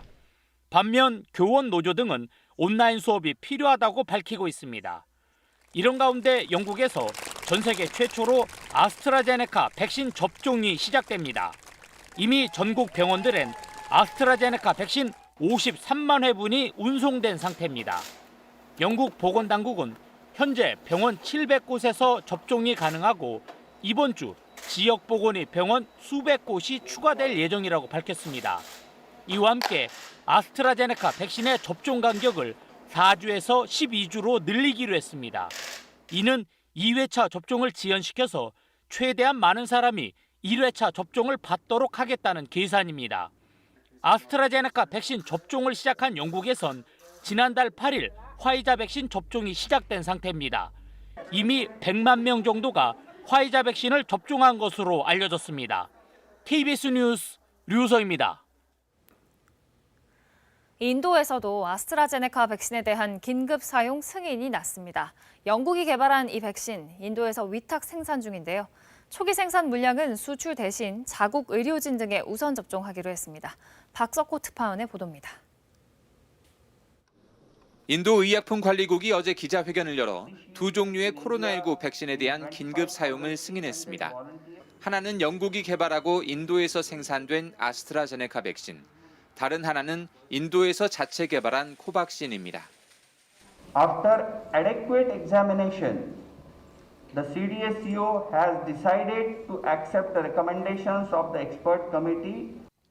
인도 의약품관리국은 아스트라제네카 백신의 효능을 70.42%라고 밝혔지만 자체 개발한 코박신은 3상 실험이 아직 진행 중인 만큼 구체적 수치를 공개하지 않았습니다. 두 백신 모두 영상 2도에서 8도 사이의 보관이 가능해 초저온 보관이 필요한 화이자나 모더나보다는 유통이 쉽다는 장점이 있습니다. 세계 최대의 백신 생산 시설을 갖춘 인도 혈청연구소 SII는 아스트라제네카 백신 5천만 회 분량을 미리 생산해 놓은 상태입니다. SII는 앞으로 2달 동안은 아스트라제네카 백신을 다른 나라에 수출하는 대신 자국 내 수요를 충족하는 데 집중하겠다고 밝혔습니다. 인도 정부는 의료진과 경찰, 군인, 50대 이상 연령층에 대해 우선 접종을 시작할 예정입니다. ಭಯ ಅಂತಂದ್ರೆ ಈ ರೋಗದಿಂದ ಮುಕ್ತ ಆಗಬೇಕಾದ್ರೆ ಹಾಕ್ಸ್ಕೊಳ್ಳೇಬೇಕು. ನಾವು ಪಬ್ಲಿಕಲ್ಲಿ ಕೆಲಸ ಮಾಡಿದ್ದೀವಿ. 1 ವರ್ಷ ಆಯ್ತಾ ಬಂತು. ಅವಾಗಿಂದನೂ ಕೆಲಸ ಮಾಡಿದ್ದೀವಿ.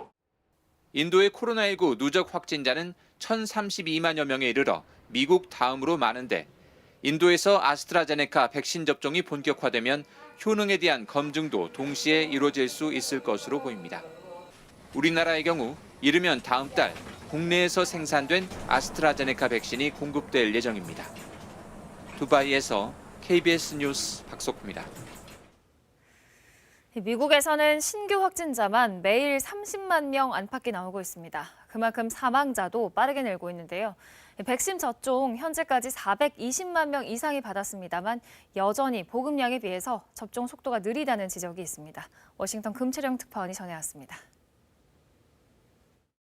전체 확진자가 2천만 명을 넘은 미국은 여전히 매일 30만 명 전후의 신규 확진자가 나오고 있는 상황입니다. 전체 사망자는 35만 명을 넘었는데 지난 일주일간 하루 평균 2,600명이 숨진 것으로 나타났습니다.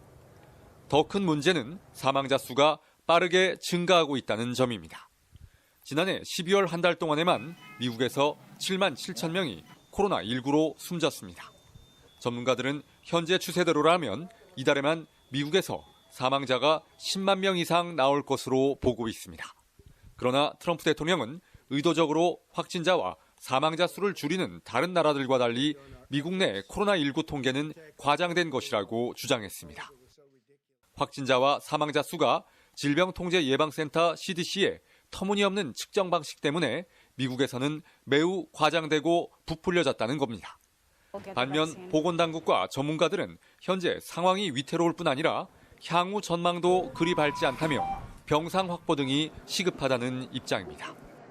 From a public health perspective, I have no reason to doubt those numbers, and I think people need to be very aware that it's not just about the deaths, as we talked about earlier. It's about the hospitalizations, the capacity. 이런 가운데 미 질병통제예방센터 CDC는 지금까지 420만 명 이상이 백신을 접종했다고 밝혔습니다. 지금까지 1,400만 회분의 백신 보급이 이루어졌지만 보급된 백신만큼 접종이 이루어지지 않고 있습니다. 백신 보관 장소와 접종을 위한 의료진 확보, 대상자 신속 분류 등이 뒷받침되지 않고 있기 때문으로 분석됩니다. 워싱턴에서 KBS 뉴스 금차령입니다. 오늘 강추위 속에 중부지방에는 눈, 비도 예보됐습니다. 이번 한파 주 내내 길게도 이어질 전망이라서 잘 확인해 두셔야겠는데요. 기상센터 연결해서 자세히 알아보겠습니다. 배지 캐스터, 먼저 오늘 출근길 얼마나 추운지부터 자세히 알려주세요. 네, 월요일 아침 출근길도 매서운 한파가 이어지고 있습니다. 지금 중부와 경북 내륙 지역을 중심으로 한파특보가 내려져 있는데요. 내륙 지역은 아침 기온이 영하 10도 안팎으로 매우 크게 떨어져 있습니다. 특히 철원 지역은 영하 15.9도까지 떨어졌고요. 파주가 영하 14.4도, 제천이 영하 13.1도까지 떨어져 있습니다. 서울도 아침 기온이 영하 8.4도로 출발했는데요. 한낮에는 기온이 일시적으로 올라서 영상권을 회복하겠지만 주 후반으로 갈수록 기온은 점점 더 떨어지겠습니다. 이번 주 날씨의 핵심은 추위입니다. 이번 주 금요일 서울의 아침 기온 영하 17도까지 떨어질 것으로 보여서 건강관리에 각별히 유의하셔야겠습니다. 지금 전국의 하늘 표정은 대체로 맑은데요. 중부지방은 점차 흐려져서 밤사이에 비나 눈이 지나겠습니다. 남부지방도 내일 아침에는 비나 눈이 내리는 곳이 있겠습니다.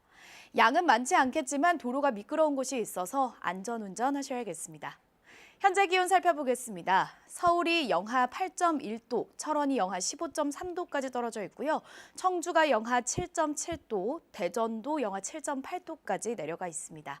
한낮에는 기온이 잠시 올라 서울 2도, 강릉 5도, 진주 7도, 전주 5도 예상되는데요. 퇴근길 무렵이면 찬바람이 불면서 다시 날이 추워지겠습니다. 바다의 물결은 동해상에서 최고 3m까지 거세게 일겠습니다. 한파가 길게 이어지는 만큼 건강관리 잘해주셔야겠습니다. 날씨 전해드렸습니다.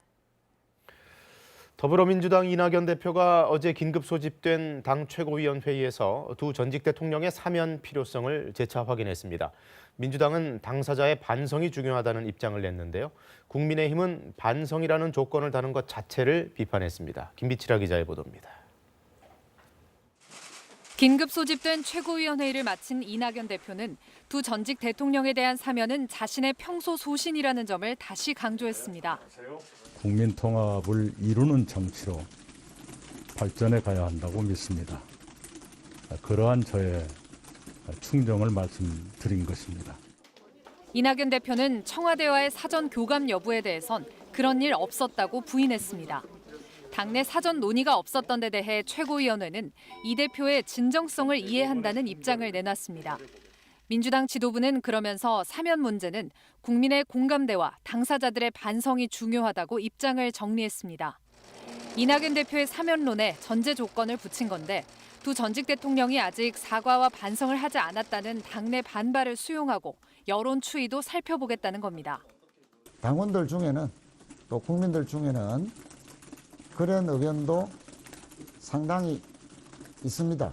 그것을 최고위원회는 알고 있습니다.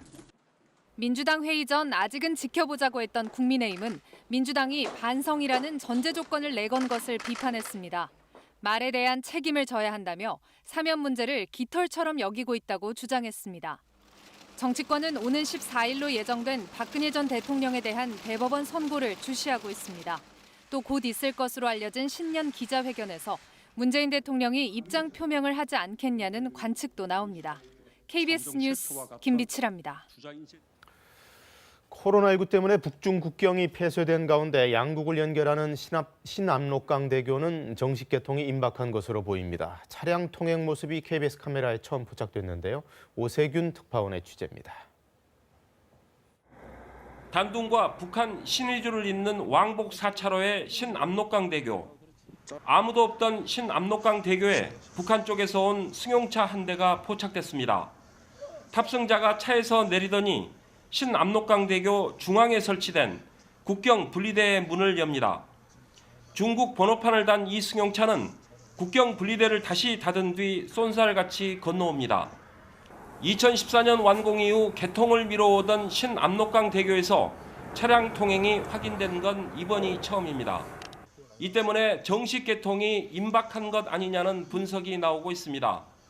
이런 가운데 신년을 앞두고 북중 간 국경이 일시 개방된 사실이 알려졌습니다.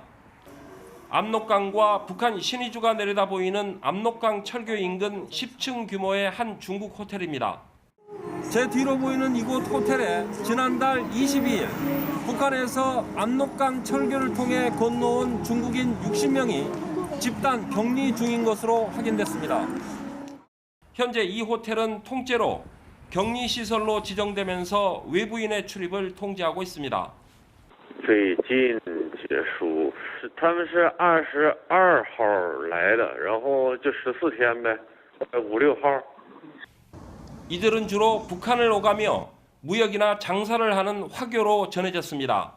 국경을 봉쇄한 상태에서 물자가 들어가지 못하니까 물자값이 죽기가 배도 남았다는 소리가 들려요. 중국인들의 귀국 행렬은 지난 7월 이후 두 번째입니다. 최대 교역국인 중국과의 국경 폐쇄가 장기화될 경우 북한 경제에는 큰 부담으로 작용할 것으로 보입니다. 단둥에서 KBS 뉴스 오세균입니다.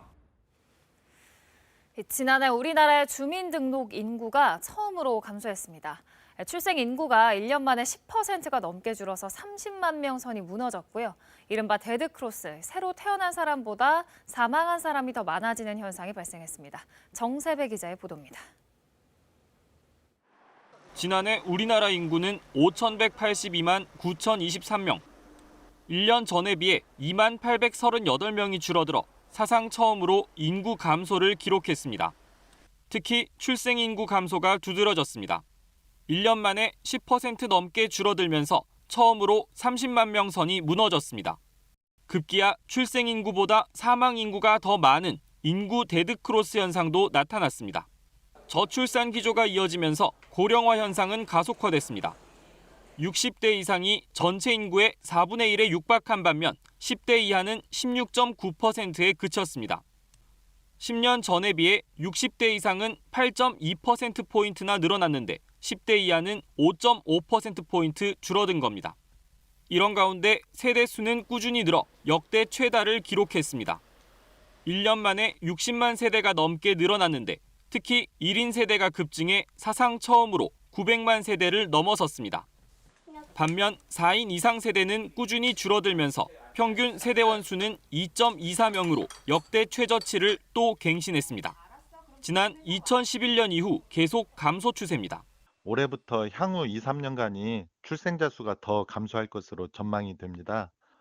따라서 기존의 저출산 대책에 대한 보완책이 시급히 마련되어야 할 것이고 이에 따라 세대수 변화에 맞춘 주거, 노령 인구 증가에 대비한 복지 등 각 분야 정책 전반의 변화가 필요하다는 지적이 나오고 있습니다.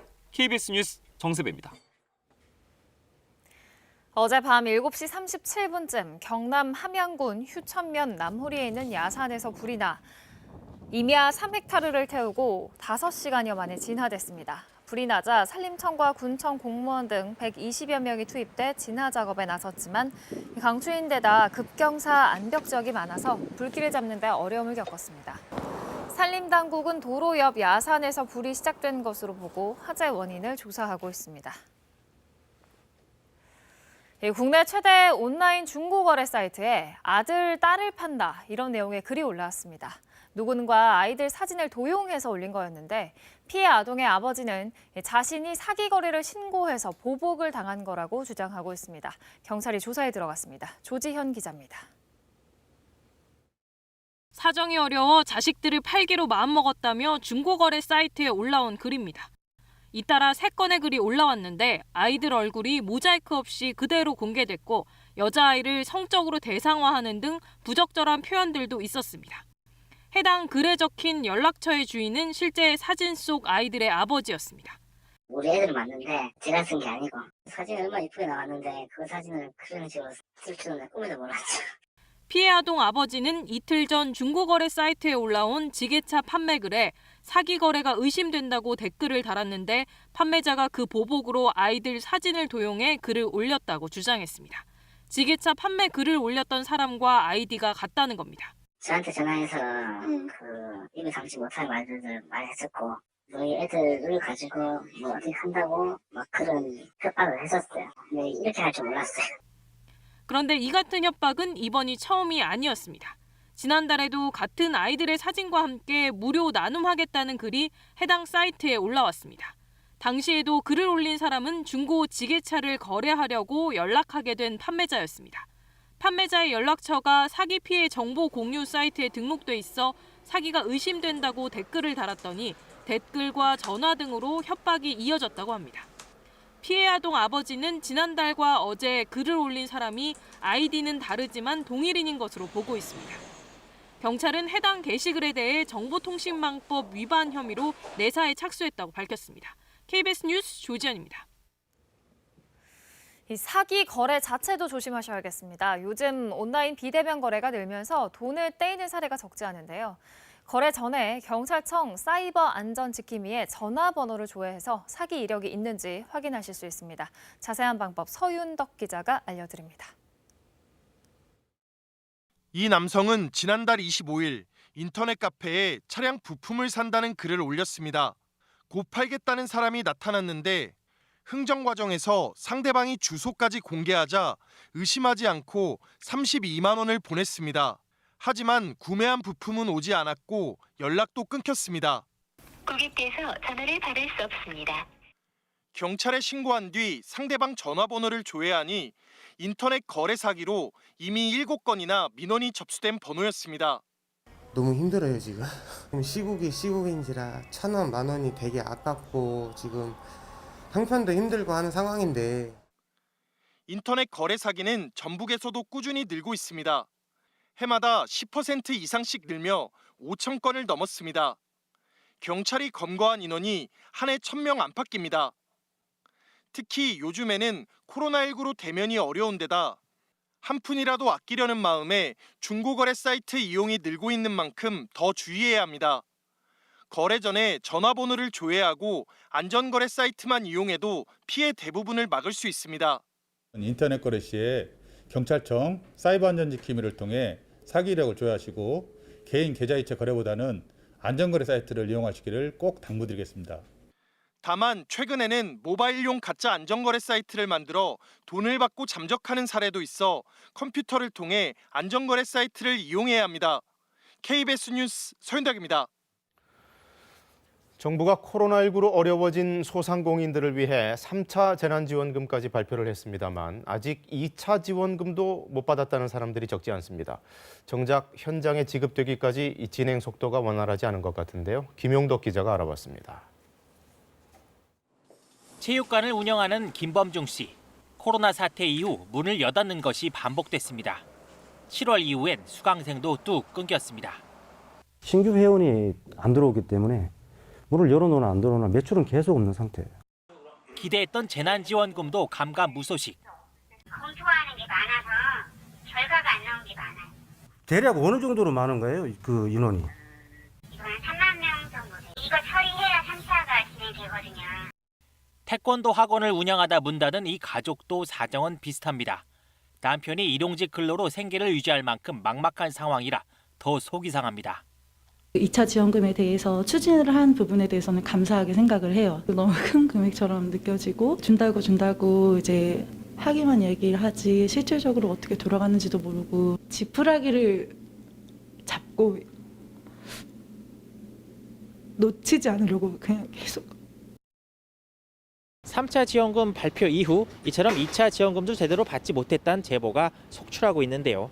이들이 더 화를 내는 것은 지급이 언제 될지, 왜 늦어지는지 속 시원한 설명을 들을 수 없기 때문입니다. 그럼 제가 화가 안 나는데 계속 이번 주 이거 지금 그렇게 얘기만 한 게 지금 바뀐 게 지금 한 7번. 추석 전에 받는다고 했는데 통화가 안 되고 제가 하루에 한 10대부터 전화를 하거든요. 야, 2차가 안 나오는데 어떻게 3차가 나오겠냐고. 정부는 이달 초 3차 접수를 시작한다고 밝혔습니다. 뉴스는 나오는데요. 저희한테 아직 공지는 안 나왔거든요. KBS 뉴스 김영덕입니다. 도심 지하철역 안에 있는 상가들은 예로부터 알짜배기라고 알려져 왔습니다만 코로나19 때문에 그 입지도 추락한 것으로 보입니다. 지하철 승객 자체가 준 데다가 소비 패턴도 이제 온라인 중심으로 전환되면서 폐업을 하는 상가들까지 속출하고 있다는데요. 오대성 기자가 취재했습니다. 서울 지하철 6호선 화랑대역. 개찰구 바로 옆 작은 옷가게가 자리 잡고 있습니다. 2,000원짜리 덧신, 3장에 10,000원인 속옷처럼 값싼 옷을 주로 팔아왔는데 최근엔 이마저도 거의 못 팔고 있어 곧 폐점 위기에 몰렸습니다. 거리두기를 하다 보니까 실제 입점 고객이 꼭 살려고 하는 사람은 아니고는 입점하는 사람이 거의 없습니다. 인건비와 전기세부터 해서 모든 비용을 어쨌든 줄여야 되니까 그래서 주말에는 코로나19 확산 이전엔 유동인구가 많은 덕분에 목 좋다는 얘기도 들었지만 이젠 옛말이 됐습니다. 저희 옆에 있는 가게도 이달 말로 하고 폐점하는 걸로 알고 있거든요. 그 이후를 생각해서 지금 견디는 거지 지금 당장 1, 2년을 생각한다면 폐점해야 되는 게 맞죠. 다른 지하철역도 상황은 비슷합니다. 사무실이 밀집해 있고 젊은 소비층이 주로 이용하는 2호선 역삼역 안. 이곳은 여러 개 상가를 묶어서 운영하는 복합 개발을 지난해 5월부터 추진 중인데 아직 들어오려는 사업자를 찾지 못해 보시는 것처럼 이렇게 텅 비어 있습니다. 실제로 지난해 계약 만료 전 해지를 신청하는 등 폐업한 상가는 전체 1,600여 개 중에 170여 개로 전년 대비 2배 정도 급증했습니다. 공실률도 크게 올라 10곳 중 3곳은 주인이 없는 상황입니다. 비대면 소비로 패턴이 바뀐 데다 결정적으로 지하철 승객이 크게 준 영향 탓입니다. 수송 인원은 2019년과 비교하면 하루 평균 200만 명 정도 줄었습니다. 장사가 잘 되던 시절 계약했던 임차인들의 자릿세 부담은 너무 커져버렸습니다. 10개월간 반가 임대료 정책을 시행을 했고 6개월 더 추가로 시행을 할 예정입니다. 의무적으로 일해야 되는 영업기간도 6개월로 대폭 감축했고요. 서울교통공사 측은 일괄 입찰 보류된 6, 7호선 289곳에 대해선 거리두기 1단계가 될 때 입찰을 다시 낼 방침입니다. 시장 상황이 어려워 유찰 가능성이 높고 나중에 저가 낙찰 문제도 불거질 수 있기 때문입니다. KBS 뉴스 오대성입니다. 남미의 피카소라고 불리는 화가가 있습니다. 에콰도르의 국민 화가 오스왈도 과야사민의 대표작들이 국내를 찾았습니다. 국가문화유산인데다가 코로나까지 겹치면서 쉽지 않은 여정이었는데요. 민중의 소외된 삶을 담은 그의 전시회 김지선 기자가 소개해드립니다. 우리에겐 아직 낯선 땅 에콰도르. 그 먼 곳에서 26시간 넘는 비행 끝에 한국에 온 작품들입니다. 검은 상복을 입은 여인들이 눈물을 흘리고 있습니다. 전쟁으로 사랑하는 가족을 잃고 폐허가 된 땅에 남은 고통이 캔버스에 고스란히 새겨졌습니다. 민중의 삶을 비참하게 만든 독재자들의 모습도 낱낱이 그려졌습니다. 무고한 유대인을 학살하고 평화와 자유를 향한 염원을 폭력으로 제압하면서 비열한 눈초리로 감시합니다. 두 차례 세계대전을 비롯한 갖가지 참상을 겪으며 평생 가난하고 소외된 약자를 화폭에 담아온 에콰도르 국민화가 오스왈도 과야사민의 대표작입니다. Soy un clavo que va penetrando cada vez más al dentro de mi realidad, de lo que me rodea, de las angustias de los seres humanos en la tierra. 남미의 피카소로 불리며 존경과 사랑을 받은 이 화가는 노년기엔 세상에 대한 분노를 넘어 생명과 평화, 인간에 대한 사랑을 표현했습니다. 어릴 적 엄마 품을 기억하며 어머니와 아이의 모습을 그린 작품들은 화가가 세상을 떠나기 직전까지 전하고자 했던 메시지입니다. 이 화가의 모든 작품은 에콰도르의 국가문화유산. 두 나라의 문화 교류를 위해 정부 승인까지 얻은 뒤에야 한국에 올 수 있었습니다.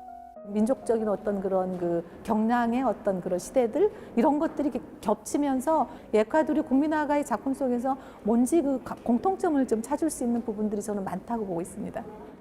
에콰도르 국보급 예술가의 작품 89점을 국내에서 만날 수 있는 흔치 않은 기회입니다. KBS 뉴스 김지선입니다.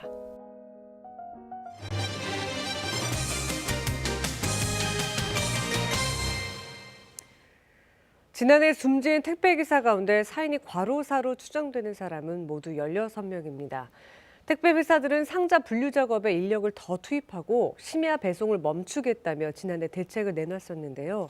잘 지켜지고 있는지 이유민 기자가 취재했습니다. 상자가 가득 실린 손수레를 끌고 정육점 앞에 멈추는 남성. 짐을 옮기려던 중 갑자기 멈칫하더니 그대로 바닥에 쓰러집니다. 영상 속 남성은 한진 택배 기사 40살 김모 씨. 두 차례 수술을 받고도 열흘이 지났지만 여전히 의식을 못 찾고 있습니다. 의식이 돌아오는 거는 이제 많이 조금 기다려 봐야 된다라고 얘기를 하시더라고요. 그 수술이 또 앞으로 해야 되는 거죠. 지난해 10월 한진택배는 밤 10시가 지나면 배송을 멈추겠다고 약속했습니다. 하지만 김 씨 휴대전화엔 자정 넘어서까지 배송한 기록이 고스란히 남아 있습니다. 20시간 가까이 일을 했다라고 이렇게 늦게까지 과도한 업무에 시달리고 있을 거라고는 정말 상상도 못했습니다. 롯데택배 기사 부부는 새벽 1시가 넘어서까지 문자 메시지로 언제 퇴근하느냐고 묻고 답합니다. 새벽 2시 반에 오더라고요. 잠을 거의 못 자고 하여간 출근을 했더라고요. 엘리베이터 타서 그냥 저절로 졸았다고. 연말엔 물량이 500개까지 늘어나 고3 아들까지 아빠를 도왔습니다. 일이 몰리면 사람을 더 투입하겠다고 했지만 현실은 바뀐 게 없습니다. 24일 날도 물량이 거의 400개가 넘었거든요. 너무 이제 혼자 하기 힘드니까 내 아들한테 부탁을 해서 같이 새벽 1시에 왔거든요. 대표이사까지 나서 고개를 숙였던 CJ 대한통운은 인력이 지원됐지만 턱없이 부족합니다. 예전에는 뒤에 알바생이 한 명도 없었는데 지금은 한 명 정도. 근데 그 한 명 가지고는 아예 뭐 그냥 있으나 마나한 그런 인력이죠. 그러니까 그런 보여주기식 있잖아요. 코로나 유행 이후 물량이 급증하면서 일하다 실신할 정도의 장시간 노동에 시달렸던 택배기사들. 소망은 단순합니다. 택배업체들이 꼭 약속을 지키라는 겁니다. 그 장시간 노동에 대한 그 시간을 줄이니 그것만 해결되면은 거의 반 이상은 해결됐다고 보지 않을까요? 저희는 뭐 크게 바라는 거 없습니다, 솔직히. KBS 뉴스 이유민입니다. 올해 국가 균형 발전을 위한 현안 중에 하나가 국회 세종의사당 건립입니다. 기본 설계비 127억 원이 지난해 국회를 통과한 데다 국회법 개정을 위한 공청회도 여야가 다음 달 열기로 합의해 빠르게 진행될 것으로 보입니다. 올해는 국회 이전뿐 아니라 공공기관 2차 이전 논의도 본격화됩니다. 최선중 기자입니다. 수도권 과밀화 해소를 위해 청와대와 국회 이전을 강조한 건 노무현 대통령이었습니다. 앞으로 10년쯤 지나서 행정수도가 완성되면 여의도 국회의사당은 시민공원으로 바뀌고 문화공간으로 변모해서 서울 시민의 새로운 휴식 공간이 될 것입니다.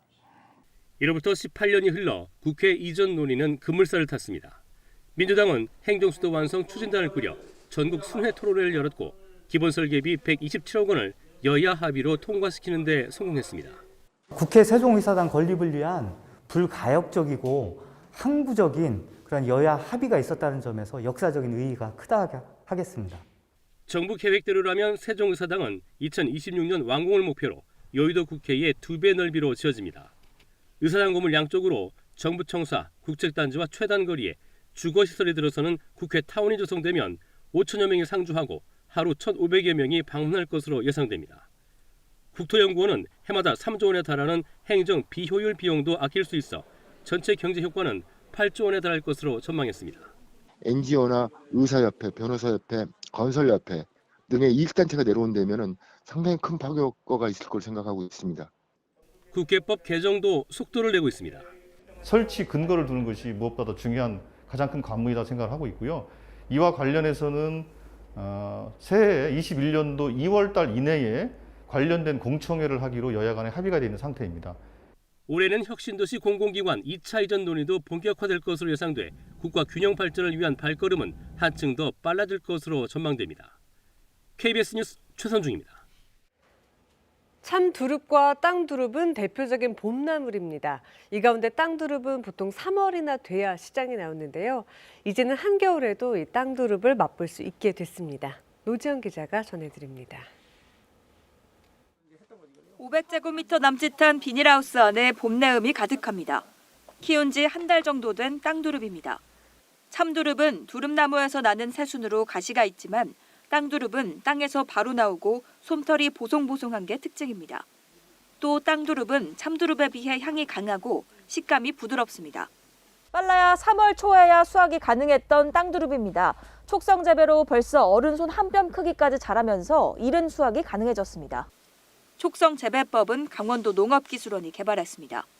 2년 정도 야외에서 자란 땅두릅을 비닐하우스 안으로 옮겨 심어 한겨울에 수확하는 방식입니다.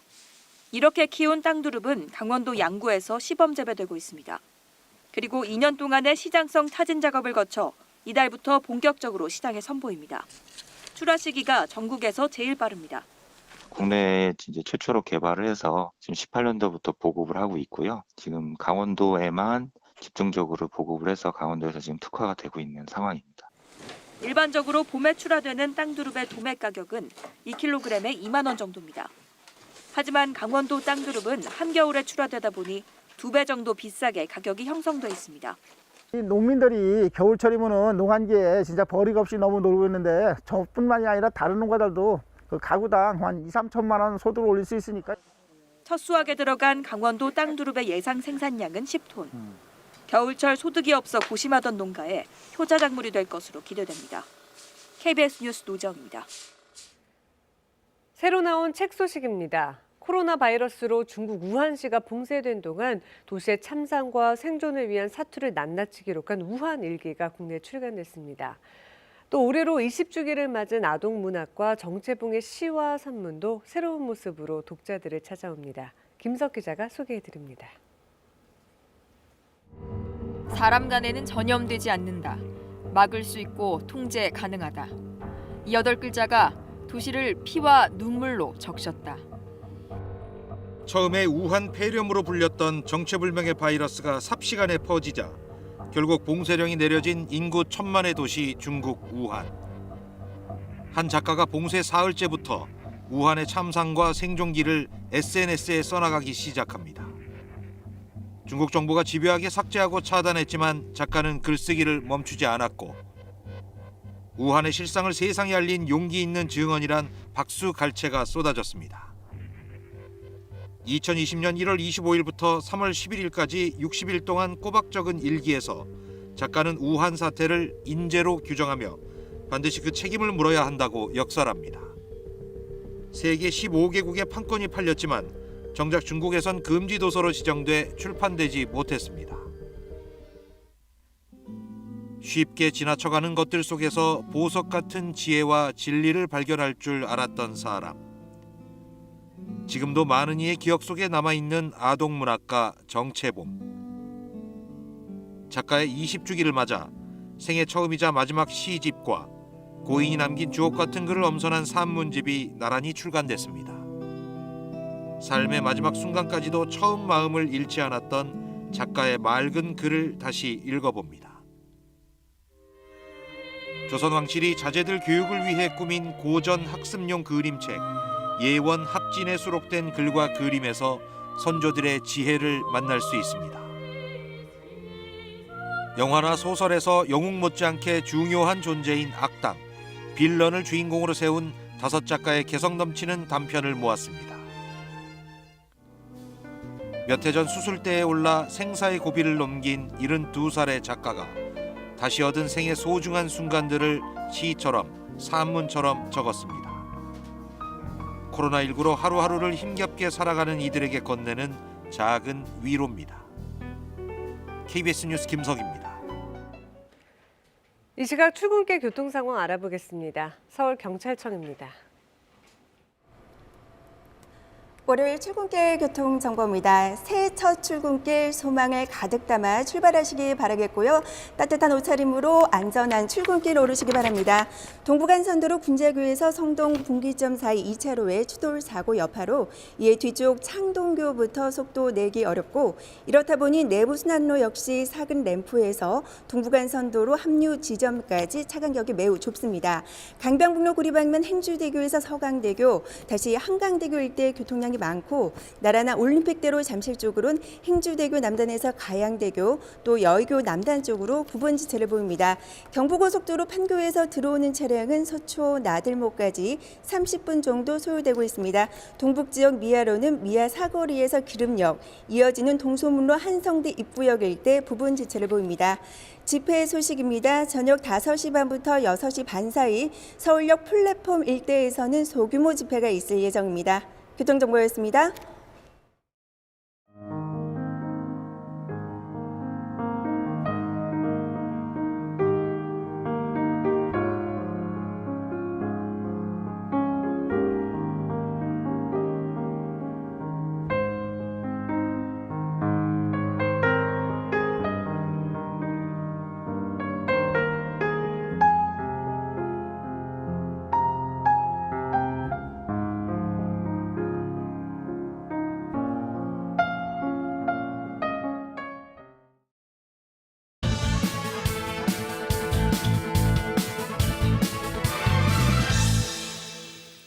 신중년 새해가 밝았습니다. 새해 들어 한반도 정세와 관련해 주목해야 할 점은 미국 바이든 신행정부의 출범 이후 국제 환경의 변화입니다.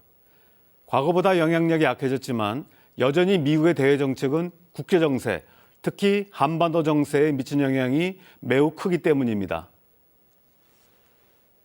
바이든 행정부는 규칙에 기반한 자유주의 국제 질서를 회복하고 동맹을 중시한다는 입장을 밝혔습니다. 하지만 중국을 견제하는 자세는 바뀌지 않을 것으로 보입니다. 지금 미 신행정부 인수팀은 코로나19, 경제회복, 인종차별 금지, 기후변화 대응 등 국내 문제에 정책 우선순위를 두고 있습니다. 외교안보 라인이 갖춰지고 정책 검토까지 마치려면 최소한 올 여름까지는 기다려야 할 것 같습니다. 만일 북한이 이를 기다리지 못하고 도발하게 된다면 지금까지 전개되어 온 한반도 평화 프로세스도 후퇴할 수밖에 없습니다. 그런 점에서 미국은 의회의 인준이 필요 없는 대북정책 특별대표를 조기에 임명해 북한에게 대화 메시지를 전할 필요가 있습니다. 지금 북한에서는 제8차 노동당 대회 준비가 한창입니다. 경제 제재, 코로나19, 수해의 삼중고를 겪은 북한이 어떤 대안을 제시할지 주목됩니다.